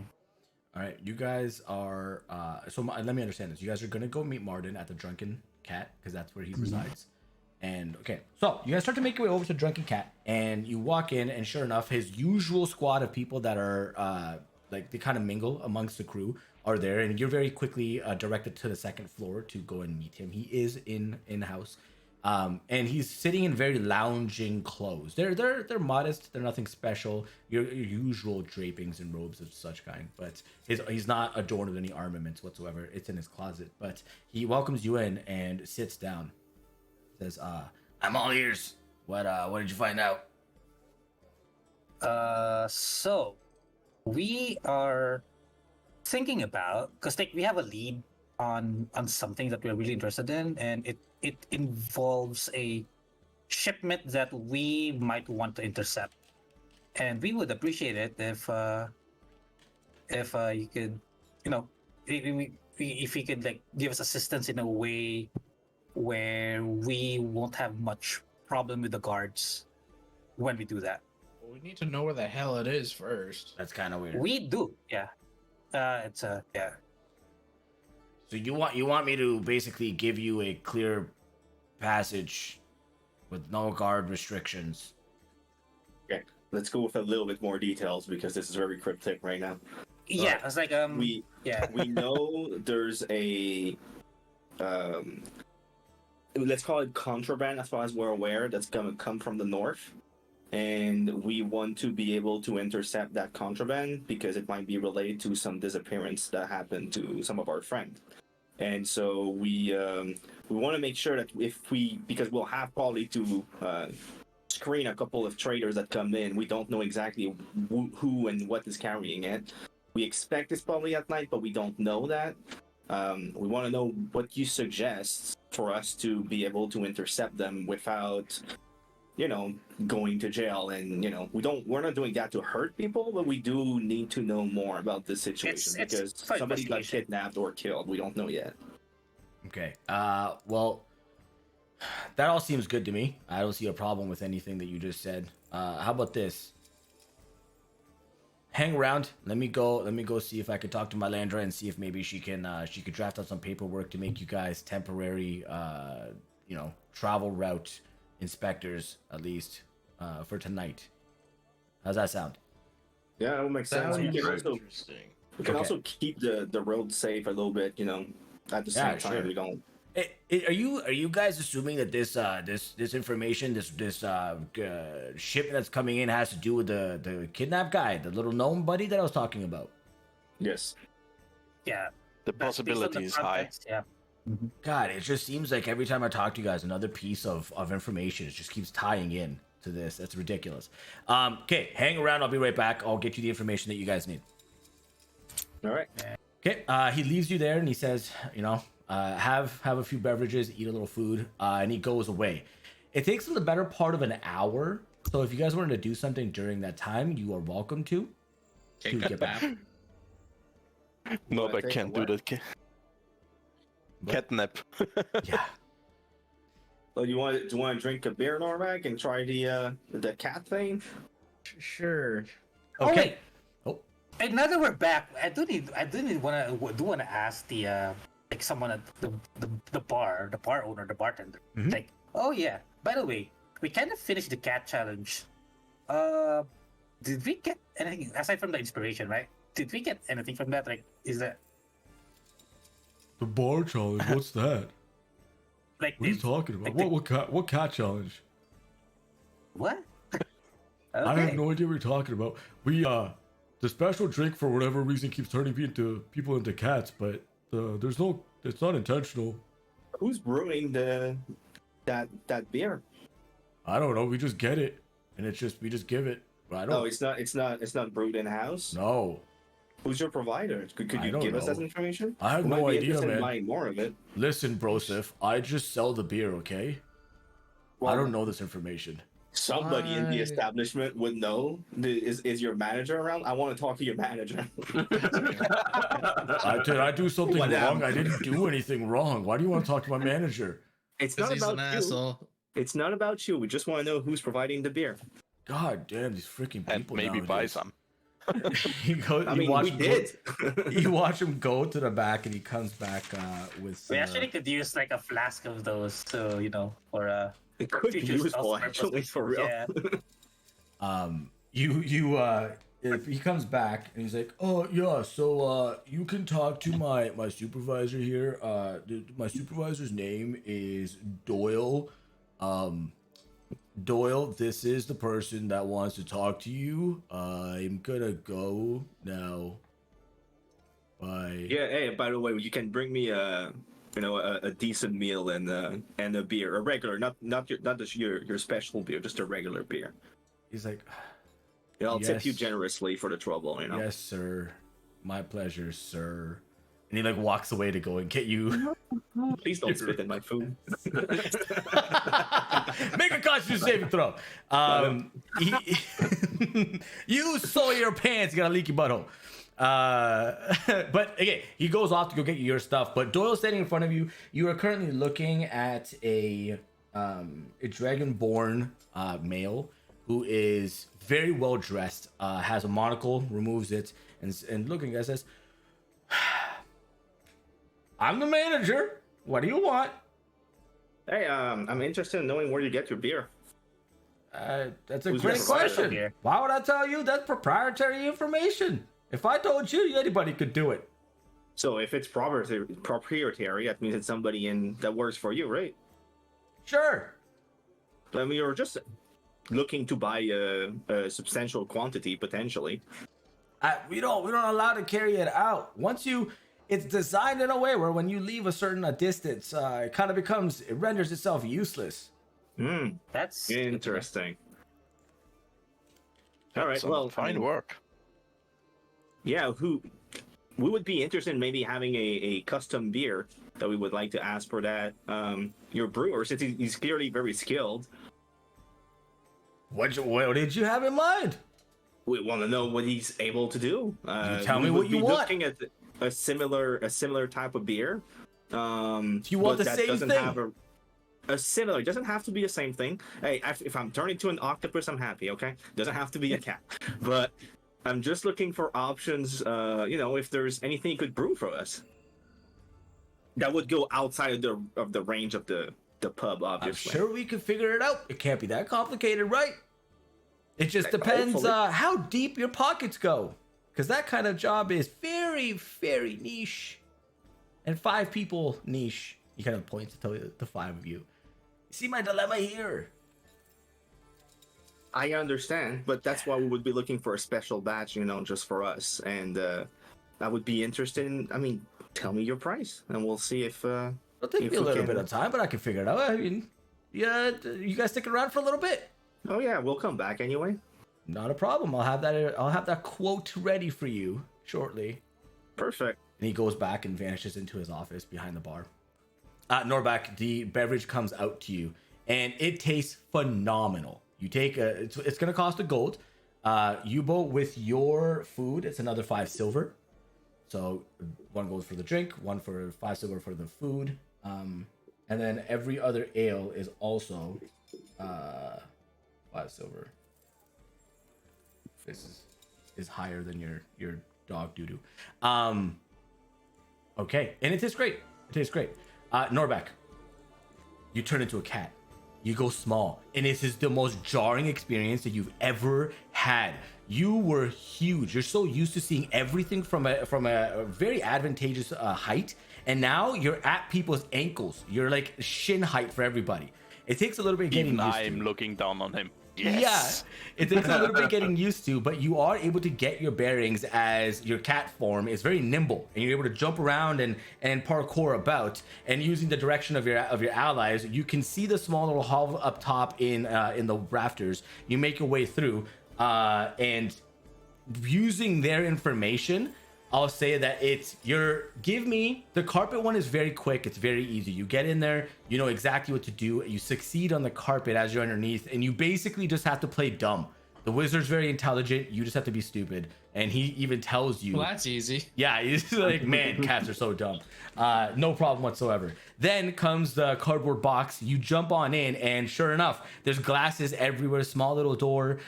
Give me a. Oh no, there's no roll for it. But you go over and you start to nudge it close to the edge, and you hear that same booming voice like, don't do it. Don't, I swear, please, don't, I'm pleading. And you knock it over, and the door opens. Freaking little man walks up and kicks you in the butt, and you take 3 points of damage as a cat. And then you have 2 and 3, or your second and third. Did you just want to knock them off too? I would just find it funny. Just if you scoot it close to the edge, it just says no. So you just scoot it back the other way and put it off the other edge. Yeah, okay, sure. You can do that with the second one if you want. As it goes that way, you punt it off the other side, and he's just like, now I gotta clean more surface area. God damn it! And it's just easy enough, no problem whatsoever. He comes back up and kicks you in the butt again. You take another 3 points of damage, so you have a total of 6 damage on you. Yes. Quickly though. I think we forgot, Norback, what does your cat look like? Oh yeah, what does your cat look like? Yes.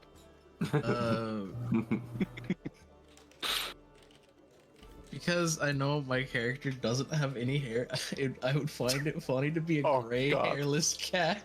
Okay, that's perfect. You're a gray hairless cat. Gray hairless cat. Yeah. Yeah, you look gross. He's ugly. He's not. He's not good. He's like really grumpy too. Yeah, you look nasty.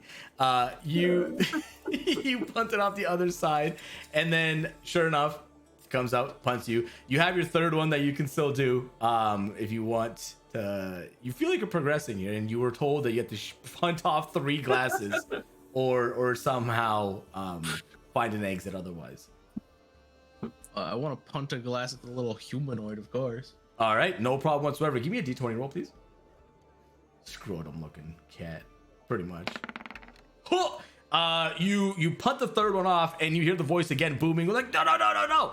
And you do, and he's like, you know what? You're gonna get it this time. And little man walks up, comes up top, and kicks you in the butt as he just narrowly dodges past this massive glass that's coming down and crashing. And you see that door, the small little hovel opens up in the wall at the bottom. And you progress through it, landing yourself back in the main space that you first showed up. The left side, that one plaque, the wizard plaque, is done now.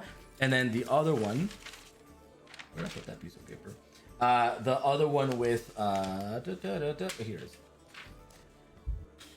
With the second plaque with a frustrated person is also complete. You have the bead drapings to your right with the catnip on it. You make your way through and immediately get this like crazy high, and everything seems to just be this wonky environment. You're wobbly. You see the rafters ahead of you. Give me a D20 acrobatics check, please. That's a +10. No disadvantage, right? Nope. Oh no, there's a disadvantage. Yes, no, you're currently high. You have disadvantage because of your wobbliness. Wow. Oh, that's yeah. Okay. You fall off the top and take 2 damage and are woken up in the backyard of the drunken cat. Like, what happened? Man, I suck at this. You walk inside, and all of you guys just see Norback come in through the front entrance not too long after he went as a cat. So, how was it? I'm over there with my food, and I'm just like, you're as ugly as a human as a cat. Shut the fuck up, short man. Wabam. While you're sitting, you're trying to make your cloak billow while you're sitting on a stool, and all it achieves is that it completely launches the back rest off of its base, and it just like breaks it and like scatters on the floor. And the waiter that you spoke to before, he's like, but I don't. I'm giving him a gold for tip. He's like, oh, thank you. Takes the gold. He's like, I wasn't gonna have to pay for it anyways. And he's so happy he walks away. Fucker. Yeah, exactly. It's okay. I was an asshole to him anyway. So Touche. Okay, about an hour passes between these events, and you watch Martin make his way back in, go straight to your table, and he says, well, I have managed to I have managed to get you guys your paperwork all concluded and everything. When you go outside to do your business, please make sure that you're wearing this stitch work. And he hands each of you a large pad of fabric that attaches to your armament right in the front. So it's a little bit of a sticky residue on the back that you could just place there. This is specifically the mark of our inspectors to make sure that anybody that's coming in is on the up and up. Maybe we haven't had any problems with shipments coming in that are not, in good standing. So if you see anything, try not to get too crazy. Okay? Be careful. yeah, we'll try to not kill anyone. No, I mean, if they need to die, they need to die. I don't care. I'm not like all these hoity-toities running around be like, yeah, no, sorry, but no. If they're shitty people that are gonna hurt somebody else, they don't deserve to be among nice people. Let's be honest, okay? That's it. I agree with this. Yeah, the courts take forever to process. That it's just frustrating. Nothing ever gets done. It's garbage. So if they deserve to die, I like you guys enough to assume you'll make the right choice and make good decisions. Too much. Appreciate that. Okay, and he walks upstairs. You guys officially have the badge work for one night to be the inspectors out in the northern passage that leads out. Is it effective only at night? Technically no, but you guys are specifically sanctioned in the north passage that goes the road that heads northern. So it would only work over there. But yeah, you could technically go and do that. Start doing that. Yeah. Mm-hmm. Hey, look, we got jobs now. We getting paid for this? No, we're not. God damn it. Well, we can get ourselves. We can paid rob them. if we do things right. I mean, what we could do is, inspect it and like steal a little bit for ourselves, right? I would rather not damage a good relationship. If there's nothing that is a contraband, I wouldn't exactly steal it. Like, let's not sour the relationship with the guards right now. I know. Martin has been very useful. I know it was a bad joke. I think. Mm-hmm. I think. All right. So let's yeah. move on. How much time do we have? You guys have a while to Ghost. go. It's like 2 p.m. You guys have a while to go. We could go Have you for guys the checked thing, on so- your potions and stuff? Do we need to? Do we even have money to buy anything? I am something you would like to call poor. I'm stoked. I'm stocked. I have a couple of potions. I have a couple. I have 3, but I have 2 normal ones. I have 2 The normal. fuck are potions? Well, I'm hardly using potions because Wait. my bonus action is Hey. usually the protector. Oh, Norbert, you can buy yourself some alcohol. Cause like, don't you have something that would? Oh, I Yeah, already works. have that. Yeah. You're pretty good. I really want to try and steal that stone from the. Oh yeah. Yeah. I will insist. Okay. That's at least something we can do until it's evening. So what I would like to do, personally, And is at go least we where can that find person is, since we know he's always basically in this area, and just sit nearby and just listen to him for. Before you Sometime. even get a chance to leave the bar, you're concluding your meal, and it's at that exact moment that now all of you watch a ethereal hand with a green cloak reach out and drop a potion onto the table out of thin air, right above, hovering about 5 feet or so, and it hits the table, and all of you hear people be like, "Whoa, did they just summon a health potion?" And another guy's like, "Bro, that was so sick. Can we get one?" And there's like a crowd of people that are coming over and like, "Can you guys just make healing potions? That's a cool business." Or is that what you usually see? Oh yeah, you see it now too. Yeah. Oh yeah. Well, Yeah, that's it. Norbert should Oh, I take thought you that. were crazy. Oh, dude. Yeah, I thought I was out thought of you my were mind losing when it, started to man. see that. Mhm. I'm gonna grab the potion right now before somebody else does, because we're just fucking talking and there's a potion on the on the bar. Yeah, pretty much. Yeah. So I'll take the potion, thank you, and I'll we- end it to Norvac since he's our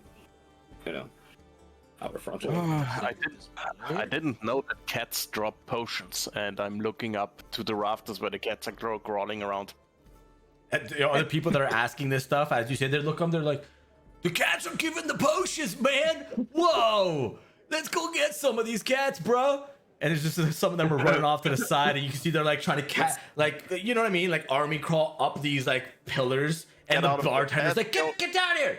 I think What's you even guys worse, need to drink you- the potion, the beer, and try to challenge at the top there, and I point at it. Make a persuasion check.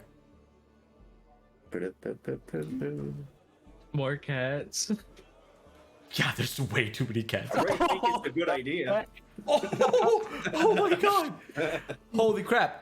There's like, not only do you manage to persuade the 2 people that are talking to you specifically, there's like 4 other people that are like, "Whoa, free potions! Oh my god, yes!" And then the main one that's talking, he's like, "Bro, you gotta drink the special ale of the day. This is the coolest!" And they walk over to the bar like, "Hey, barkeep, give us a bunch of that beverage, bro." And they're like, "All right." And he starts to like fill up these like mugs, and they pay the money, and instantly bamf into cats. And now they're running around, stirring a bunch of chaos in the rafters, hitting other cats and shoving them off rafters, and they're falling onto like plates of food, and it's just getting rowdy. And so people are starting to lose their minds. You can see some people that have like little like slingshots are starting to like try to hit them out of the rafters.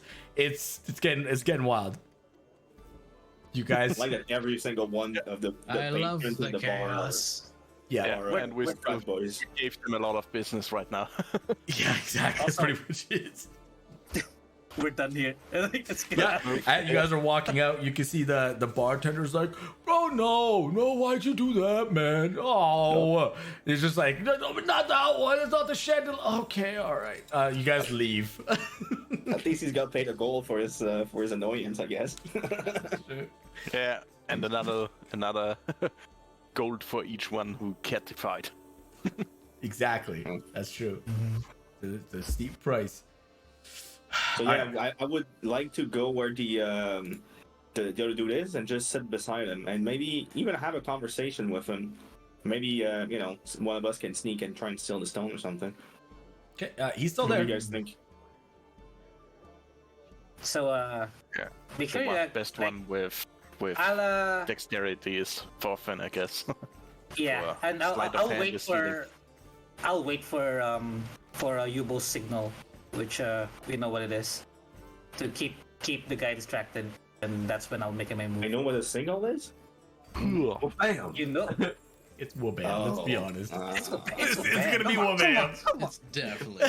This is gonna be a forever thing. It's like it's so that way he'd be distracted, he'd be amazed with the cloak, and I'll have the advantage All right, on you can do that. sleight of hand. All I need is to listen to his voice so I can, mimic him. But I'll try to get him talking. Hey, man. I'm just going and walking and sitting beside him. I'm assuming it's like a bench or something. No, he's on the floor. He's sitting on the floor with the dirt and all the whatever runoff that has poured through this area. Okay, time. I'll go I in. Wait. I can imagine Yubo's like, hey man, hard times, right? They're like wearing a fabulous Exactly. My plan is, Nobleman coming to insult the poor. dude. My plan is to go like these YouTube and influencers and just go and try to like give them money for just like clout, effectively. Oh, Basically, God. that's my goal right now. That's awesome. You're that billionaire that's like, yeah, this also hit us hard. That's so funny. Yeah, you that's sure. You walk in and he's sitting there and he smells like urine. He is not well dressed. He's sitting there and he's like kind of leaning on his one elbow on the ground and he looks up at you. Like, what do you want? I don't know, man. I think you smell better than the dude there, pointing at Norbak. He doesn't know that, but and I just you look like you're struggling here. Well, yeah, I mean, nobody really cares about us outside people. They always just care about the inside people. Well, I'm assuming Thorfinn is going around or something. I don't know what Thorfinn. Yeah. I'm waiting for narrative from him. Yeah. Yeah, I'm probably like while we're talking, like I'm moving into. Okay. Because like I need to make sure that you're ready. Because like if you've heard had conversation, you be able. Well, to, worst case, I hit him a couple of times and he's gonna start talking and I'm gonna hear his voice. Like we can figure it out. Like, that's not a big issue. So yeah, do you have food? Do you have everything you need right now? I mean, you look like you've got issues, and I'm just I like to help people. Well, if I had everything that I needed, I'd have a place to stay, I'd have a job, I'd have money to be able to feed myself and buy all the fun things that life has to offer. So no, I don't have everything that I need. Thank Can you I for help asking. you with a ration at least? That'd be nice. No, I'll give you a ration then. Thank And you. I'll give you 2 silver to at least get maybe a room somewhere to sleep and try to help you a little bit. Give me a d20 roll. Just a flat d20 roll. All right. I feel like he's gonna try to steal my shit. He would never do that. Okay. You watch as he takes his elbow off and writes himself to take the ration from you, and he has a ration in one hand. He looks at his other one with the fist that's closed. And he's like, and he puts something like a pebble on the ground, and he reaches out with his other hand for the silver. I'll give it to him, and I'll just go wabam, and I'll give him the. Do you like that cape? I just got it It recently. startles the crap out of him. He's like, what? Please don't do that. You just don't need to be doing that. I That's just advantage. I really like I really like to to use it every now and then. It's my new tool, my new toy. So I don't think you can see that it's a 5. no. Doesn't matter. Yeah. I don't think you can see it, but it's So I'll give him the ration and the 2 silver. Yeah, he and takes also, it. And he the money in his hand, he's just like, whatever. He just kind of holds on to it and starts to eat the meal. It looks like he hasn't eaten very well in a while, and the rations, albeit are not flavorful, they definitely keep you sustained for a very lengthy piece of time. So he starts to chow down through the first third of this ration and hungrily doing so. During that time, thoroughly distracted, Thorfinn, you see your opportunity and are able to swiftly come through and take this pebble that is currently sitting in the alley beside him without him noticing. So while he's eating, I'm trying to make a conversation with him. So what do you do here usually? Do you just beg or? Well, yeah, I mean, you know, like you just a little bit of this and a little bit of that. You know, just whatever people can give money. Yeah, I mean, we might, you know, maybe we'll have a job for you or something. What do you usually do? Well, I'm really, really good at farming, but my farm burned down, so like I don't have any land to farm on. If you have land, I can farm on the land. Yeah, it could be an option in the future. Who knows what I'm gonna, Yeah, land on. that would be awesome. Can I check if he's lying? Yeah, go for it. Insight check, please. Yep. Hard to tell. All right. Do you? Well, actually, well, it was nice meeting you. Oh, And okay. Thanks for the conversation, the food, and the money. yeah, I mean, try to stay safe, huh? I'll try my best. What's your name, by the way, just Oh. in case we need to come back to you? My name's Daniel. Daniel the farmer. That works Yeah. for you? That's the Sure. most generic shit. Well, up until Daniel now, the he was farmer? not an NPC that existed in my world, so yeah, it's gonna be generic. I've now Makes given him a sense. backstory, and I need to record who he is. Daniel the farmer. Hey, if we ever get a manor or something, we need a gardener or some shit, we'll might hire him. Who knows? All right, well that's about it. I'm just gonna move out. At this point, I probably heard him talk for like a minute or two or something. Yeah, you had his attention for a little while and asked him some questions, general questions. But Thorfinn's come in and out and has moved about his business. He's still busy eating his meal, and as you guys kind of get to the edge of the alleyway and move away from him, you kind of see him get up and still so distracted by the fact that he got 2 silver from just randos and a meal, probably like 2 meals if he rations this correctly. He walks over to one of the other bums who's like, bro, oh man, just met the nicest people. See, if you just keep doing this type of business, one of these days you can make it like me. It's wow. Good things come to good people. Make it like you got 2 fucking silver. Yeah, exactly. When I Exactly. got robbed of like a rock that's worth what, like 300 apiece? So Gold? he goes back, but he's in the middle of that conversation for quite a while. You guys have a one end of a sending stone. Actually, And that's Thorfinn, the did you replace the stone or you just took the stone? I was gonna say I was gonna rate it. Yeah, I don't know. I just took it. Okay. Well, So, You'll figure it out Considering eventually, but the it'll air- be too late. considering the Probably area he think- is around, probably think, there are yeah. a lot of You know. stones, I guess, but Then I'll not just, the right ones. knowing that, I'll just kind of kick some stones essentially in the direction where it was. So, like, you know, there's a couple of little pebbles and you might pick up the wrong one or, you know, It just some bunch of scatter distractions, I guess, Yeah. since Ye- just an item disappearing is a little bit sus. Sure. There are a cluster of pebbles in his normal space of refuge. Okay, job. that's nice. Yeah, it really Gave him is. 2 silver and robbed him of an expensive rock. Yeah, fuck him. So at this point, we could use the stone. Do you guys, are you guys okay? I can use the stone and try to. yeah, talk with like yeah. whatever's So on the When other was the last time we saw the stone being used? Yesterday. Time-wise? It was Because later, it's- I think. It was the day I get. the day prior when everybody was at the Temple of the Allfather. Kanan broke off to go and check it. Yeah, I mean, What time of day? clockwise. Oh, Yeah, sorry. So it's probably some kind of regular report or something. I don't. We'll say it was around 4 p.m. I don't know. It would be close to this roughly this time of day. All right, Right. so I'll take the stone with his voice. Okay, hey, there's it's Daniel here. Do you have do you have any? There's people who came to ask me questions about a random delivery. Like, what should I tell them? It's weird. Make a See if there's any performance check. reaction. Make a performance check. Oh, A performance check. Yes. All right. Daniel the farmer, check So it that's what's in. prevented. Because I'm currently acting like him. Yes, you are acting. So I'll Performance check. roll twice for that. So Oh, that's. I thought you got the 13 twice. 21. Okay. You hear back on the other end, and the person says, "Please make sure that you keep these people nearby. We'll have somebody out to intercept? They already left, but they are towards the cat bar.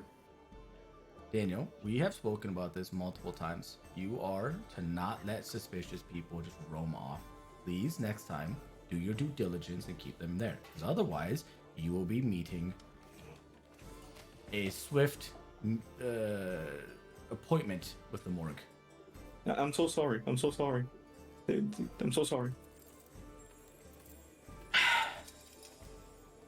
And you get nothing else back. You just get a sigh. Fair enough. All right. I'll just put the stone back in my pocket at this point, and we can just. I guess we can try to intercept them if we're, perspective looking around. Intercept the interceptors.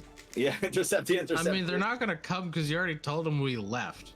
No, I told them we went to the cat bar. Yes, the drunken cat. It kind of on purpose. I mean, that type of person would probably not go to that bar that much. Might not know what it is. And, trying something. So we can try and intercept them there. See if there's any group of suspicious people. Yeah, and We could like, disguise as cats even. We could. I mean, best we can do is like we We'd have very high and then- perception too. and then tail them, see where they go. How long is it for travels to get to the checkpoint for the shipments? From your current location, like from Yeah. the city, they have their checkpoints about a half an hour out from the wall. So if something does go wrong, they have plenty of time for the city to react and get in position. So the people that go out there usually have a method. Well, the entire guard usually has a magical method of communicating back in a quick manner. But since you guys aren't that, there's an oversight, so you have to figure it out. But yeah, half an hour. Okay. Actually, I might take the stone out and try to say, hey, one of the guy had a cape that was moving by itself, so I can help you identify who they are. He has a cape that moves on its own. Well, he said like wabam, and then my cape is starting to pillow. And the cape started moving, so it might help you guys find them. Okay, that's I'm sorry actually, again. I couldn't stop them. I'm sorry. actually a helpful piece of information, Daniel. Good job. We appreciate that. Okay. All right. Well, keep doing what you're doing. Report back, please. Let us know if anybody else comes by. Okay. Have a good day. And you guys are walking toward. Yeah. What are you guys doing right now? Because We're as walking towards the bar. Okay, That's so you guys my are making your assumption way at least. over to the Drunken Cat, and Thorfinn, along the way with your passive perception, you do catch a group of 3 other hooded figures walking very, very briskly through the crowd, in like not looking at you guys, but going in the same direction, and eventually they go past your group at a much quicker pace towards the rough same direction. And eventually, you guys get to the Drunken Cat, and you see that they stop, have a conversation. One goes to the back, one goes to the front, and one stays outside near the entrance. Probably one Martin. We can. Best we can do right now, or like I think I suggest is that we let them, just search. Try not to get. Use Yubo as bait. Or, if they fail the search, we can tail them on their way back. We can also, give the cape to someone and someone we trust, like Martin or some shit, so that they become the bait and we can intercept the people who confront them. Or you've become the bait because. I could also give you the cape because you're a much bigger dude who can resist being abducted more easily than I could. I don't feel like they'd be very willing to walk up to the 8-foot fucking Goliath. Not if you have the other clothes that makes you look like you're 6 foot. So I'm wearing a cloak and a cape. Why? Yeah, this doesn't really Why make any not? sense. Why not? They don't know that. The only thing they know is that, if somebody says the magic word that I'm not going to say right now, the cape will stop billowing. The guy's 15 feet from you. He's like, wait a minute, I know that. So what do you do? What do we do, guys? I mean, this is your plan, Yubo. I'm gonna. Hey, it's your plan. Hey, are be you the willing bait. to go with it, Nordak? Yeah. Your plan. You're you the want- bait. My plan on debate. I can. I don't Yeah, well- mind, but you guys need to be in position. We'll back it up. Yeah. Yeah, Well- yeah. We'll be in position. We'll be in And- position. Mhm. Look, I don't trust I you mean- whatsoever. No, Can I- trust me. I'll be in position. Can I I'll roll be an in insight check on Norback?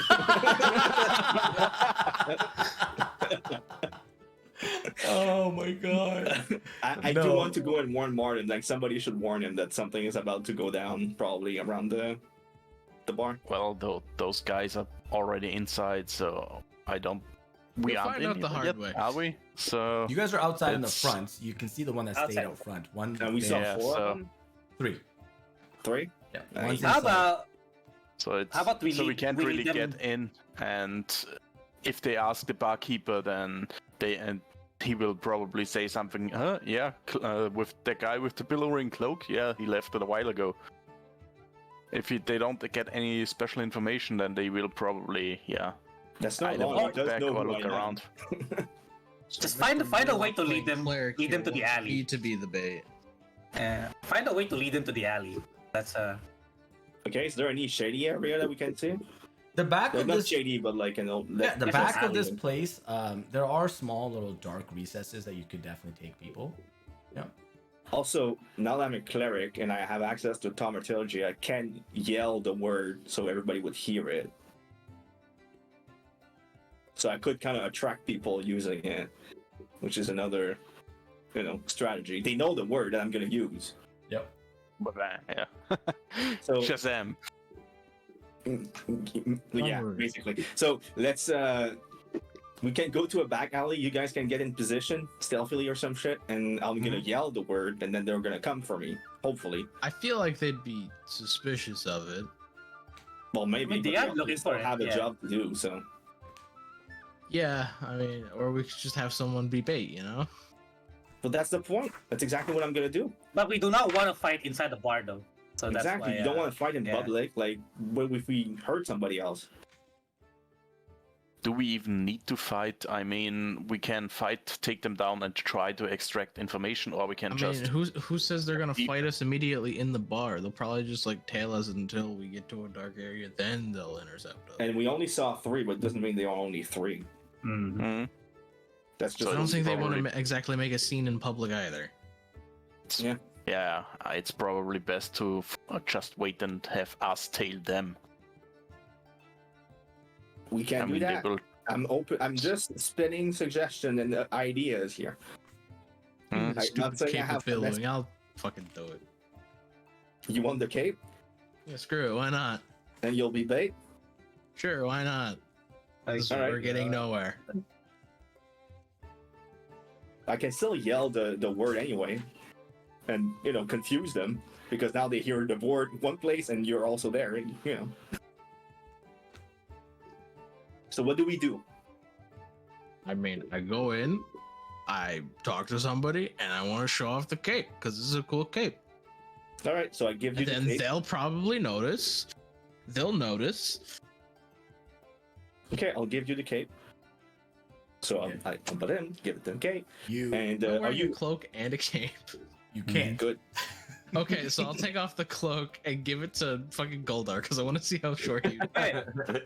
Goldar, it does shrink you down, and instead of shrinking you the flat, it's not a 2 feet flat for you, but instead you are taken down a quarter of your size. So you end up being like a 3'4", 3'6" height dwarf. I'm pretty much a halfling now. Yep, exactly. You're now small size. Yeah. Or whatever is the other Norback, difference. you are back to your 8'1" Goliath form, and you have this cloak of billowing, which looks like a small little blankie that a newborn would be carrying around with them. In respect to your size, it's like an adult using a towel cape, pretending to be a superhero running through their house. Equivalent. I do not care. Yeah, It oh, is for sure. Cool cape.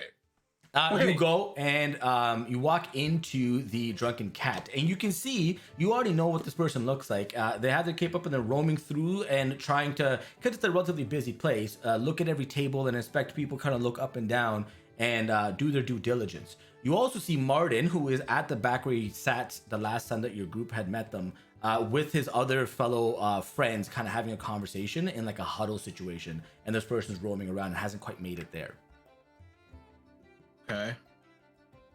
I wanna go over to Martin and be like, look at this cool cape I just stole off of somebody, and I'll just say like loudly so like people could definitely hear, "Wabam."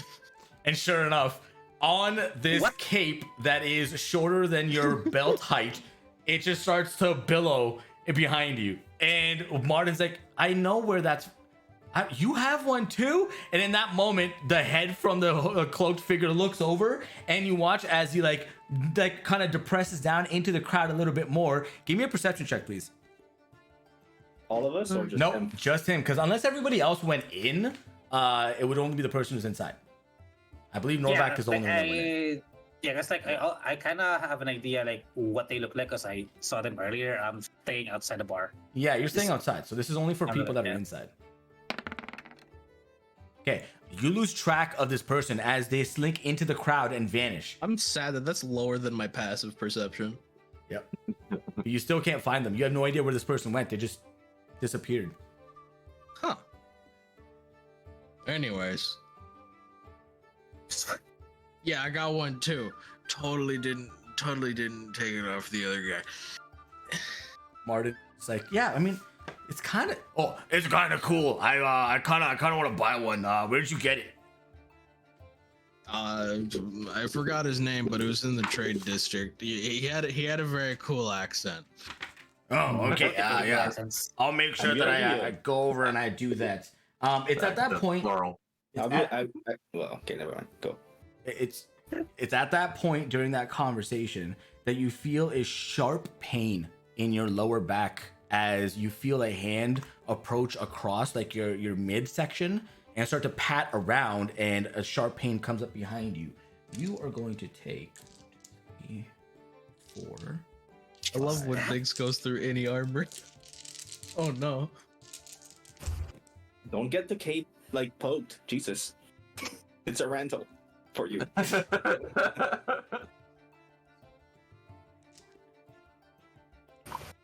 Jesus Christ, how many dice are you rolling? Yes. You're going to take 30 points of piercing damage as you feel, and I need you to give me a constitution saving throw, as you feel this dagger pierce your lower back, and it kind of takes your breath a little bit. And Martin's still just having this conversation. Nice. You actually withhold a poison that you can start feeling beginning to course through your blood, but you're able to shrug it off. And this person's like frantically trying to search your body for something. You presume it's probably the stone. I will try and rage and pick up this guy. Okay. Give me an athletics check with advantage. To be clear, Actually, as he went in, I'm gonna wait like a minute or two and not much more, and then we're all You're gonna hear I'm a getting dude in. yell like a loud rage. It's not quiet. Come on. Oh, fair. Dude, I rolled a 17 and you still beat me. Yeah, I rolled an 18 plus 6. Get fucked. It's so shit. I'm so upset I finally rolled well. Yeah, that happens. You turn around, you grab the arm and quickly grab him, and you have this person in a bear hug. And Martin's kind of like, hey, there's no violence in here. What are you doing? He stabbed me. You guys hear the very familiar roar of a raging Goliath Norback. And you guys can rush in if you want to. Here we go again. But What are the guys outside doing? they like one of them has his hand on the hilt of his blade that he has on his belt, and kind of How much damage I took? I almost forgot to. You took 30 damage, 30 piercing. He goes to the door and starts peering inside and sees what's happening, and you watch him walk away. He does not go in, but you're not sure why. But Norback, while you're in there, you see Martin. After you say he stabbed me, Martin kind of assess situation, and you watch as he snaps his finger multiple times, and everybody in this bar stops dead in their tracks on what they're doing. They put their drinks down, then they all just look over at Martin. And he's like, fellas, we gotta fortify. We have a problem. We might have some undesirables coming through. And you watch as a cluster of them go over to the door, cluster go over to the hallway. Some of them go upstairs, some stay down, some go to the back where the office space is, and most of the others stay near the windows. And he himself is now the only sole person left in the center of this tavern, along with you, who is grappling this cloaked figure. Martin walks around, unhoods the cloak, and just full out socks this guy right in the face, and grabs his jaw, brings it back. He's like, why did you think it was such a good idea to come here and hurt my friends? Guy doesn't say anything. I'd like to intercept the dude that was running away. Okay, how are you doing that? It's a good question. What's the environment where he's running or leaving? Is he running? It's busy city. Is he sprinting or is he's he like, sprinting? He's not full bolting. He's sprinting away at a quick pace. I can, it's gonna hurt a little bit, but I can use the arrows of teleportation to shoot you in front of him. No. I'll probably be able to catch up to him if I roll for athletics. I will. He's getting further from you guys. Yeah, I'm sprinting at him. I'm running at him. See if I I'll can be intercept sprinting him too for now. I'll be sprinting toward him, yeah. Nat 20, baby. Shit. Okay. He does catch wind that you are trying to catch up to him as you're like bumping into people along the way. It's a busy city, so you're trying to shove people out of the way, and they're like, "Hey, man, come on, that's disrespectful." And he kind of catches wind of this interaction behind, and you watch him start to bolt as well. Thorfinn, you can recognize other people that have very similar abilities to yourself. This person is also a rogue and is able to keep at pace with you and stay equally ahead. You're not making any progress, and Yubo, you definitely can't keep up. No, it's because he's also right? He has the same abilities you do as a rogue. So he can do, regular movement, bonus action dash. You guys are basically keeping in par, right? So I would try, because I would yell, point at my new badge. It's like, official business, stop that guy. Nobody's taking you seriously. You're a roadside inspector for cargo. They're like, yeah, okay, inspect, I mean, I'm running fast. So they I know. Probably see something. But you know what? Make a persuasion check. How about this? Make a persuasion make an intimidation check, because that's intimidating to the common folk. Norback, you're in the bar right now. You have this person. He's not responding to Martin. What do you want to do? That's a great question. What do I want to do to this poor soul?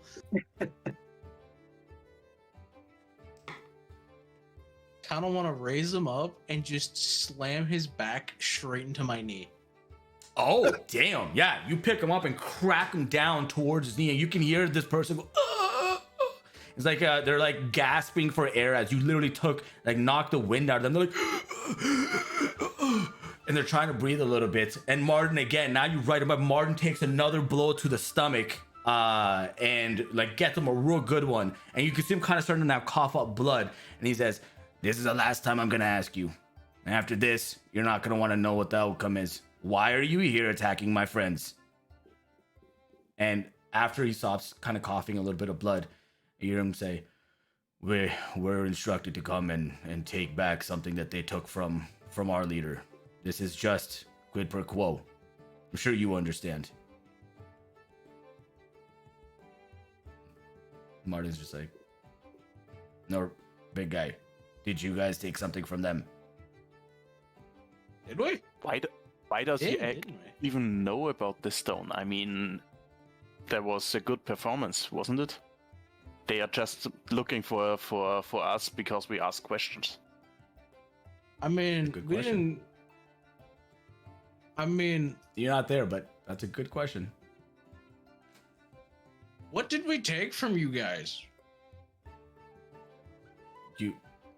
Come on, don't play stupid with me.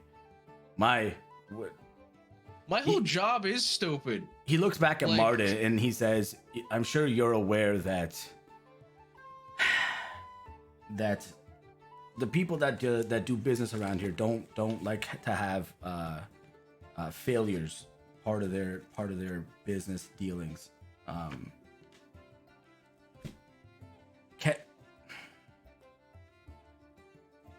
They took a stone, he says to Martin. Martin kind of like raises an eyebrow. Like, you guys let a stone go from your possession? He's like, yes, we did, and we need it back. Trobo has already... How'd you know we even took the stone? Well, like I said, our leader, Trouble, doesn't like failures, and so a swift corrective action was set in place after having found out that the appropriate personnel failed to do their job. And very quickly, we know of what we're after. Why or who came prying questions. Martin's a little bit more like, his body's kind of a little bit more relaxed after a little bit more information's been given. And he looks at you, Norback, and he says, listen, I'm going to be honest with you.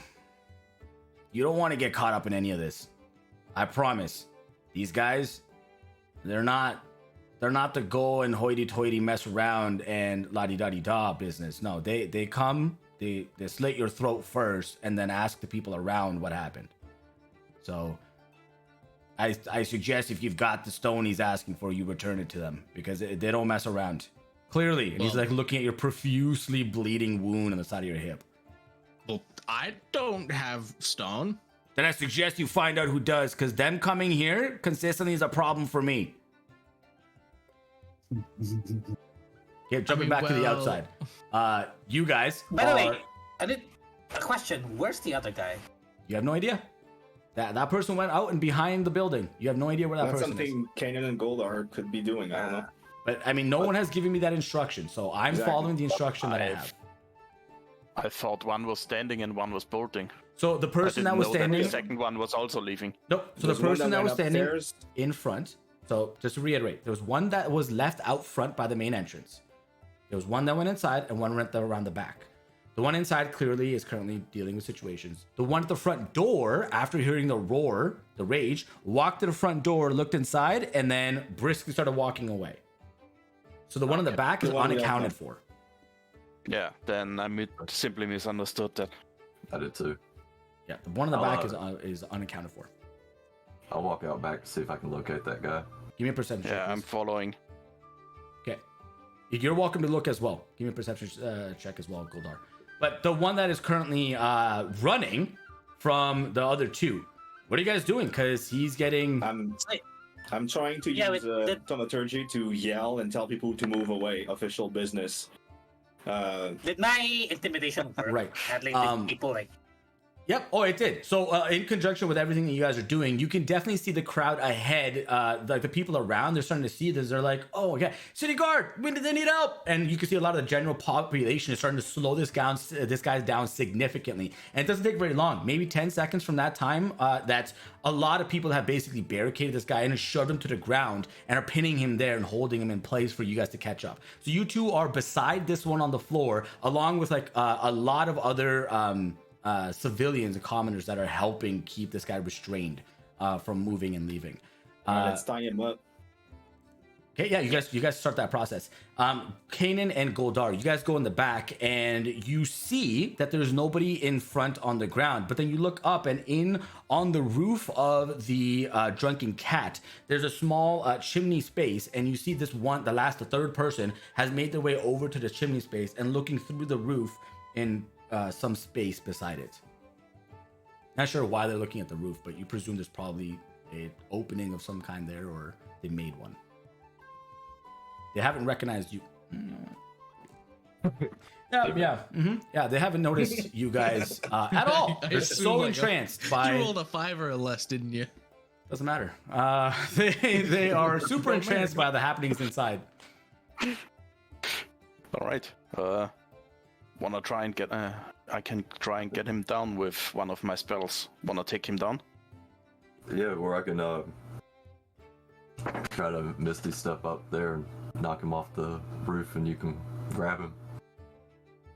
I'm not really the strength guy, so he will probably Okay. evade. I can try and use water warps and just teleport him in front of us. Go for it. Use All what? right. Vortex warp, one of my spells. I can select one creature within 90 feet. If it is unwilling, it has to make a Constitution saving throw. If it fails, then I can teleport it to a safe surface within range. He gets I believe that's a 13. My spell save DC is 14, so he suddenly appears in front of us. Well, you need to trade with another creature, no? No. I So- just need a safe space to land it. Oh, you're right. You watch as you cast this magic, and the person that was looking into the hole blips out and spawns right on the ground, and it still has their hand on where the chimney would be, looking at the ground, and kind of like trips over where the chimney no longer is. And you have a moment here to do something, Kanan, because this person's down on the floor. I want to jump on top of him and secure him. Okay, give me a grapple check. Do it. You can do. It's an athletics check for you. I'll do an acrobatics. as Oh contested. no. Oh, Oh okay. man, Both of you suck at strength. yeah, this is Yeah, they do. This is just like insane. Yeah, for example. Well, I'm a caster and he is a ranger, Dex. Yeah, you try to pin this person down, but they're able to very quickly scurry out of your possession and like pry your hands off of them, and are now beginning to set chase and run away. Technically speaking, you would both have a reaction here to do an attack if you wanted to, but they're starting to bolt. They're not going to stick around to try and find out what this concludes to. Yeah, I mean, Actually, him in no. the foot to He's slow just him going to down. disengage. Never mind. He's not even going to bother. He's just going to use his bonus action disengage and be out. No reactions. He's gone. He's 60 feet away because he's dashing, but Well, he shouldn't. I'm assuming he was prone, so you need to stand up. no, he would have landed like normal, right? You can't just. You said he was on the ground, like Yeah, laying you on said the he ground. tripped and you went on the ground. No, that's he why. he stumbled because there's nothing there. Oh, okay. Yeah, no, if there's a not, status not condition, prone, I'll tell just you. unsteady, so Yeah. not Okay. a condition. Listen, a lot of Alright, times my then. narrative is quite literally just narrative because it feeds better. But if there's a condition effect specifically, I'll tell you guys. All right. So if it's my turn again, then let's just try it again. I have another second spell slot. What swap? Get in front of me, you asshole. God damn it! I rolled 10. No. Yeah, he dashes and he's like about to run around the corner, and all of a sudden he teleports back and he like does one of these and he's like, God no! And he's right in front of you again, Kanan. Can I tie him up while he's being held? He's not being held right now. He just got Put him in teleported the back. foot to slow him down or something. I don't know. Yeah, he got Yeah, teleported back in front of you again by Goldar. So he's still fully himself. You'd have to pin him while somebody else ties him. That's how this would work. Yeah, So you it's need to succeed in an athletic roll or in Yes. a grapple check. so you can try that again if you want, or if you have a better Consider idea. your spells also. It could be an option. Yeah, you have What- like ensnaring what are you doing, check, Kanan? don't you? I'm gonna ensnare him. Oh, okay. What do I have to do? Dexterity saving throw for you? Yes.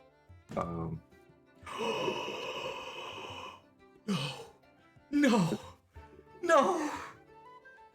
That one? Yeah. It doesn't matter what you rolled for. You lost, but Where are you going? Nowhere. Fucking nowhere. it's a a saving throw, but you still lost. That is a nat one. Right there. That one. Oh my god. Oh my god. You failed.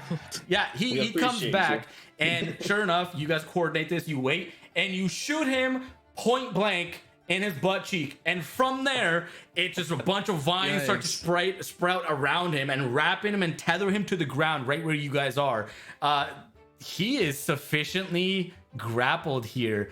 You guys can try to start working on actually restraining him with ropes and things, but we're gonna jump back to the inside. You guys are crushing this. Norback, you're inside with Martin, Poor and bastards. Martin's just I like, love that spell. yeah, it's ridiculous. I didn't even know that spell existed. But Norback, he looks at you again. He's like, "Who has that stone?" I don't know. Listen, no more. First of all, give me a deception check. Fuck. Well, he may really don't. He may not actually know. do that. He actually Yeah, I don't know if he knows for real. He, I he feel like I does. would- He was with the group. He knows because he watched you talk into it. He knows. Just because he was I don't know if he's present, down didn't mean there. he was. Martin mentally is just like, oh my god. You know what? Take him to my room, please. Take him upstairs. This is now my problem. And leave. I don't want to see you again for today. Okay. I'm just sad about it. He has some of his friends come to the left, right, and behind of you. It's interesting to watch Martin treat this with extreme caution. It's like he's escorting somebody of like a serial killer that's being escorted by like heavy personnel. That's how he's treating this. There's people to the left, right, and front, and that accompany you upstairs. It takes you to the room, and as you put him down, he looks at him and he says, and he just sits, doesn't move. His friends kind of circle around him, and he looks at you and he says, "It's time for you to leave, big guy. You want no part of what comes next." I can't find the will to argue against that one. Okay.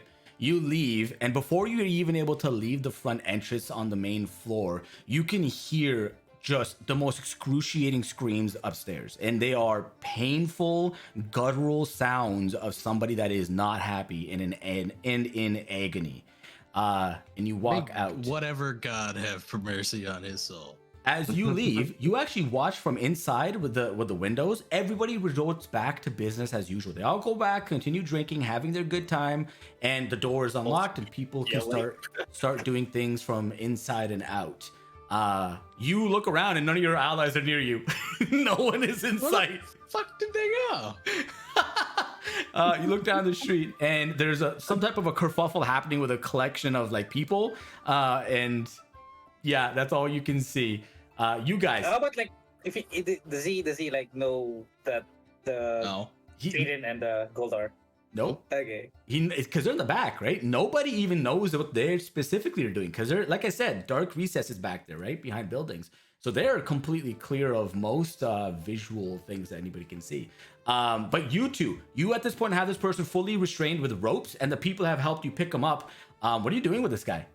I'm using thaumaturgy to tell everyone, thank you, you did your city a great service. And I lead this restrained person like away from the crowd and into somewhere like darkened and like something we can. I mean, logically, we would probably bring him back to the drunken cat. Yeah. Like, Yeah, and Yeah. dragging him into an alley isn't really official. yeah, it sounds super fucking fishy. Right. I mean, Yeah, you're dragging to him a bar. It's not exactly doesn't sound very official either. No. Yeah, well, those who helped are already far enough do not realize, I hope.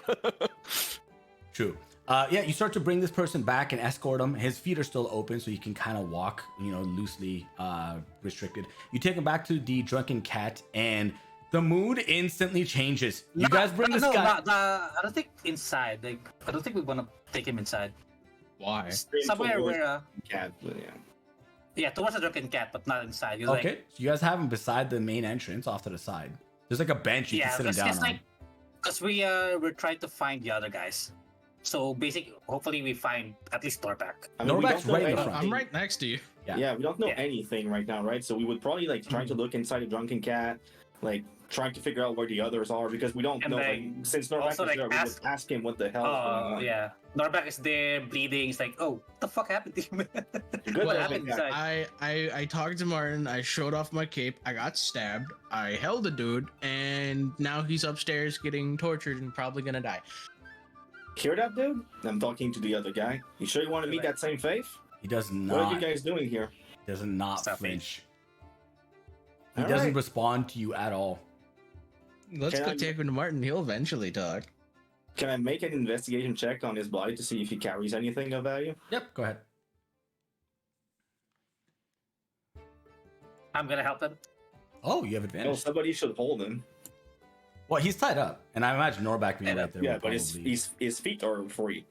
Yeah, I'm just assumed with Norback there. it'll Okay. work. You have advantage, by the way, because I think Oh, the yeah. is giving you advantage. Sorry.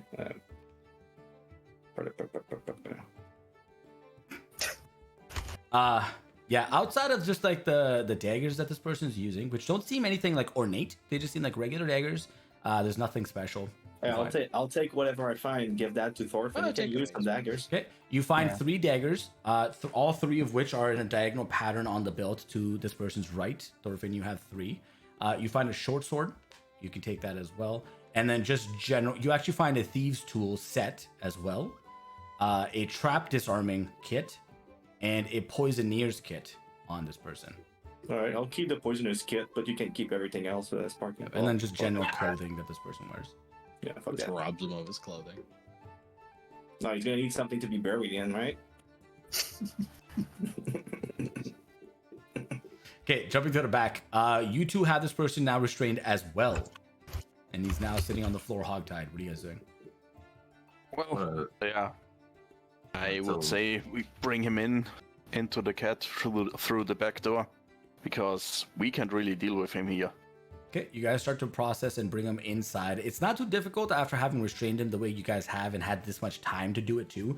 You make your way through and you get to the main, like, because it's the back door goes in, there's a bathroom, there's like the kitchen space, the bar, and then the main space. So as you come in, there's a few people that kind of look back at you and they're like,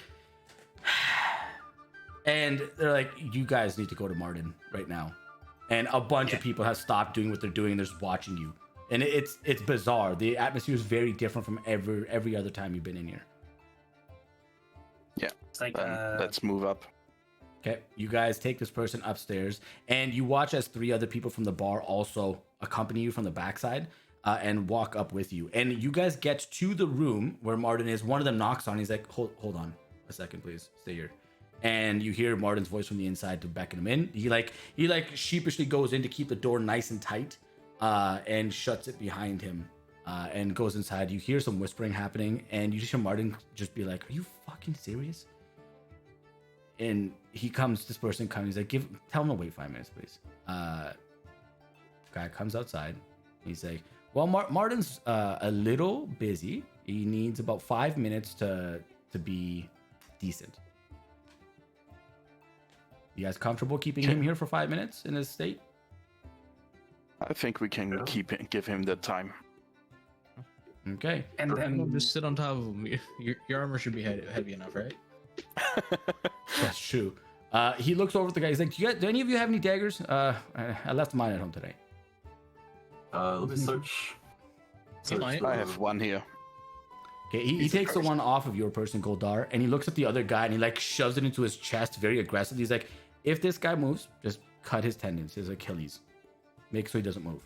And he's like, okay. And he walks away and he goes downstairs. He's like, hey, one more round for me. And he goes right back to partying and drinking like nothing just happened. 5 minutes goes by and you hear a lot of shuffling and whatnot inside. And you guys are let in and Martin's like, okay, well, you guys seem to be in the people business. Bring him in. And you guys bring him in. There's a chair right in the center of the room. Completely clean. Nothing's out of the norm. Bring him in. You sit him down.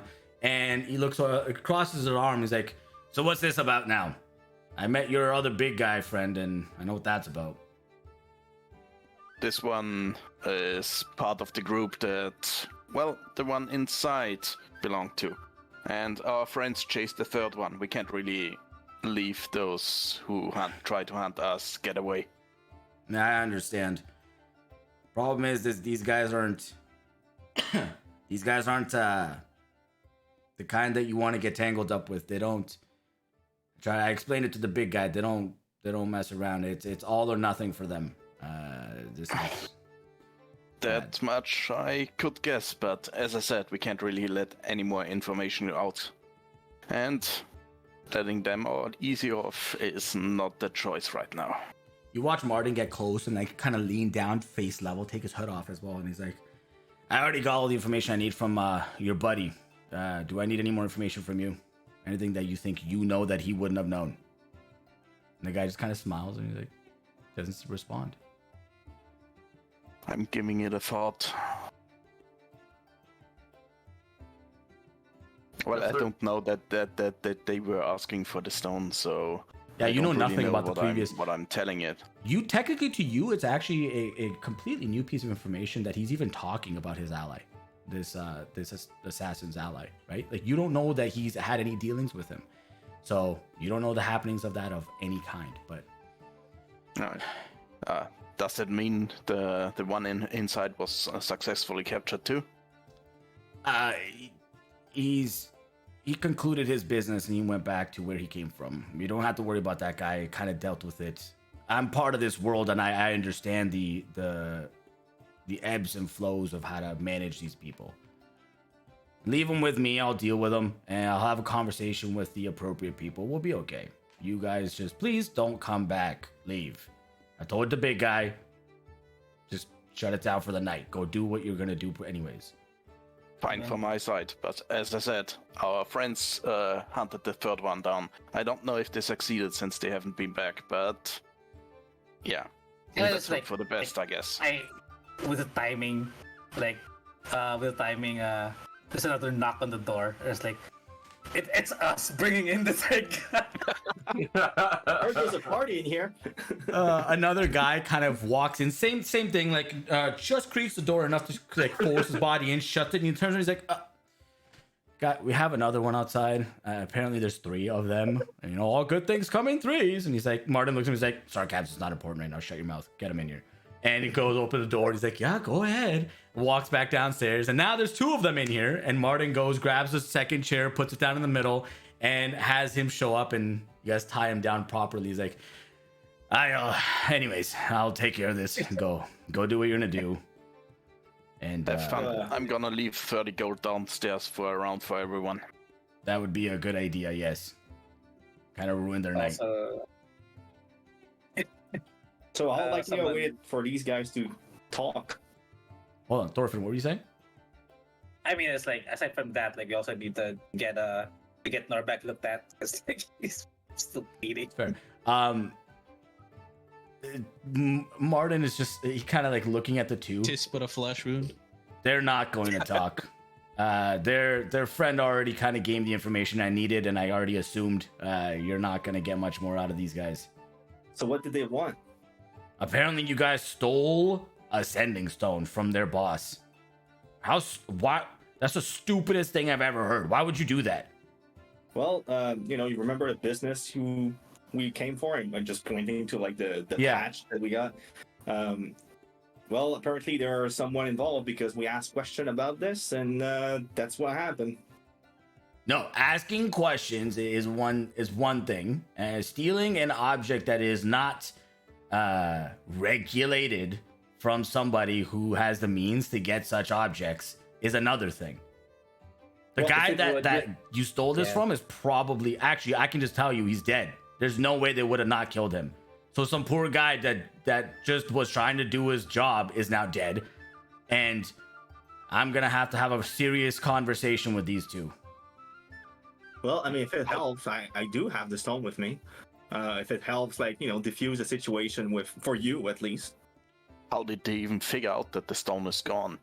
Well, I've had some dealings with their boss in the past, as you can imagine. And at this point, he starts to talk very openly. Before, he was a little bit more cryptic in front of these 2. But you seem to feel like he doesn't care whether they listen to any of this information anymore. But he says, I've had to deal with these guys' boss in the past. And to be completely honest with you, he is a very thorough person. And if his personnel know that if they fail, then the consequences are extreme. And depending on the magnitude of the failure, it can result in immediate termination, permanent termination of that person. So it's Well- very likely that whoever lost this object is unlikely to be a part of anything. So it all Well, depends yeah, on what the- you said into the stone.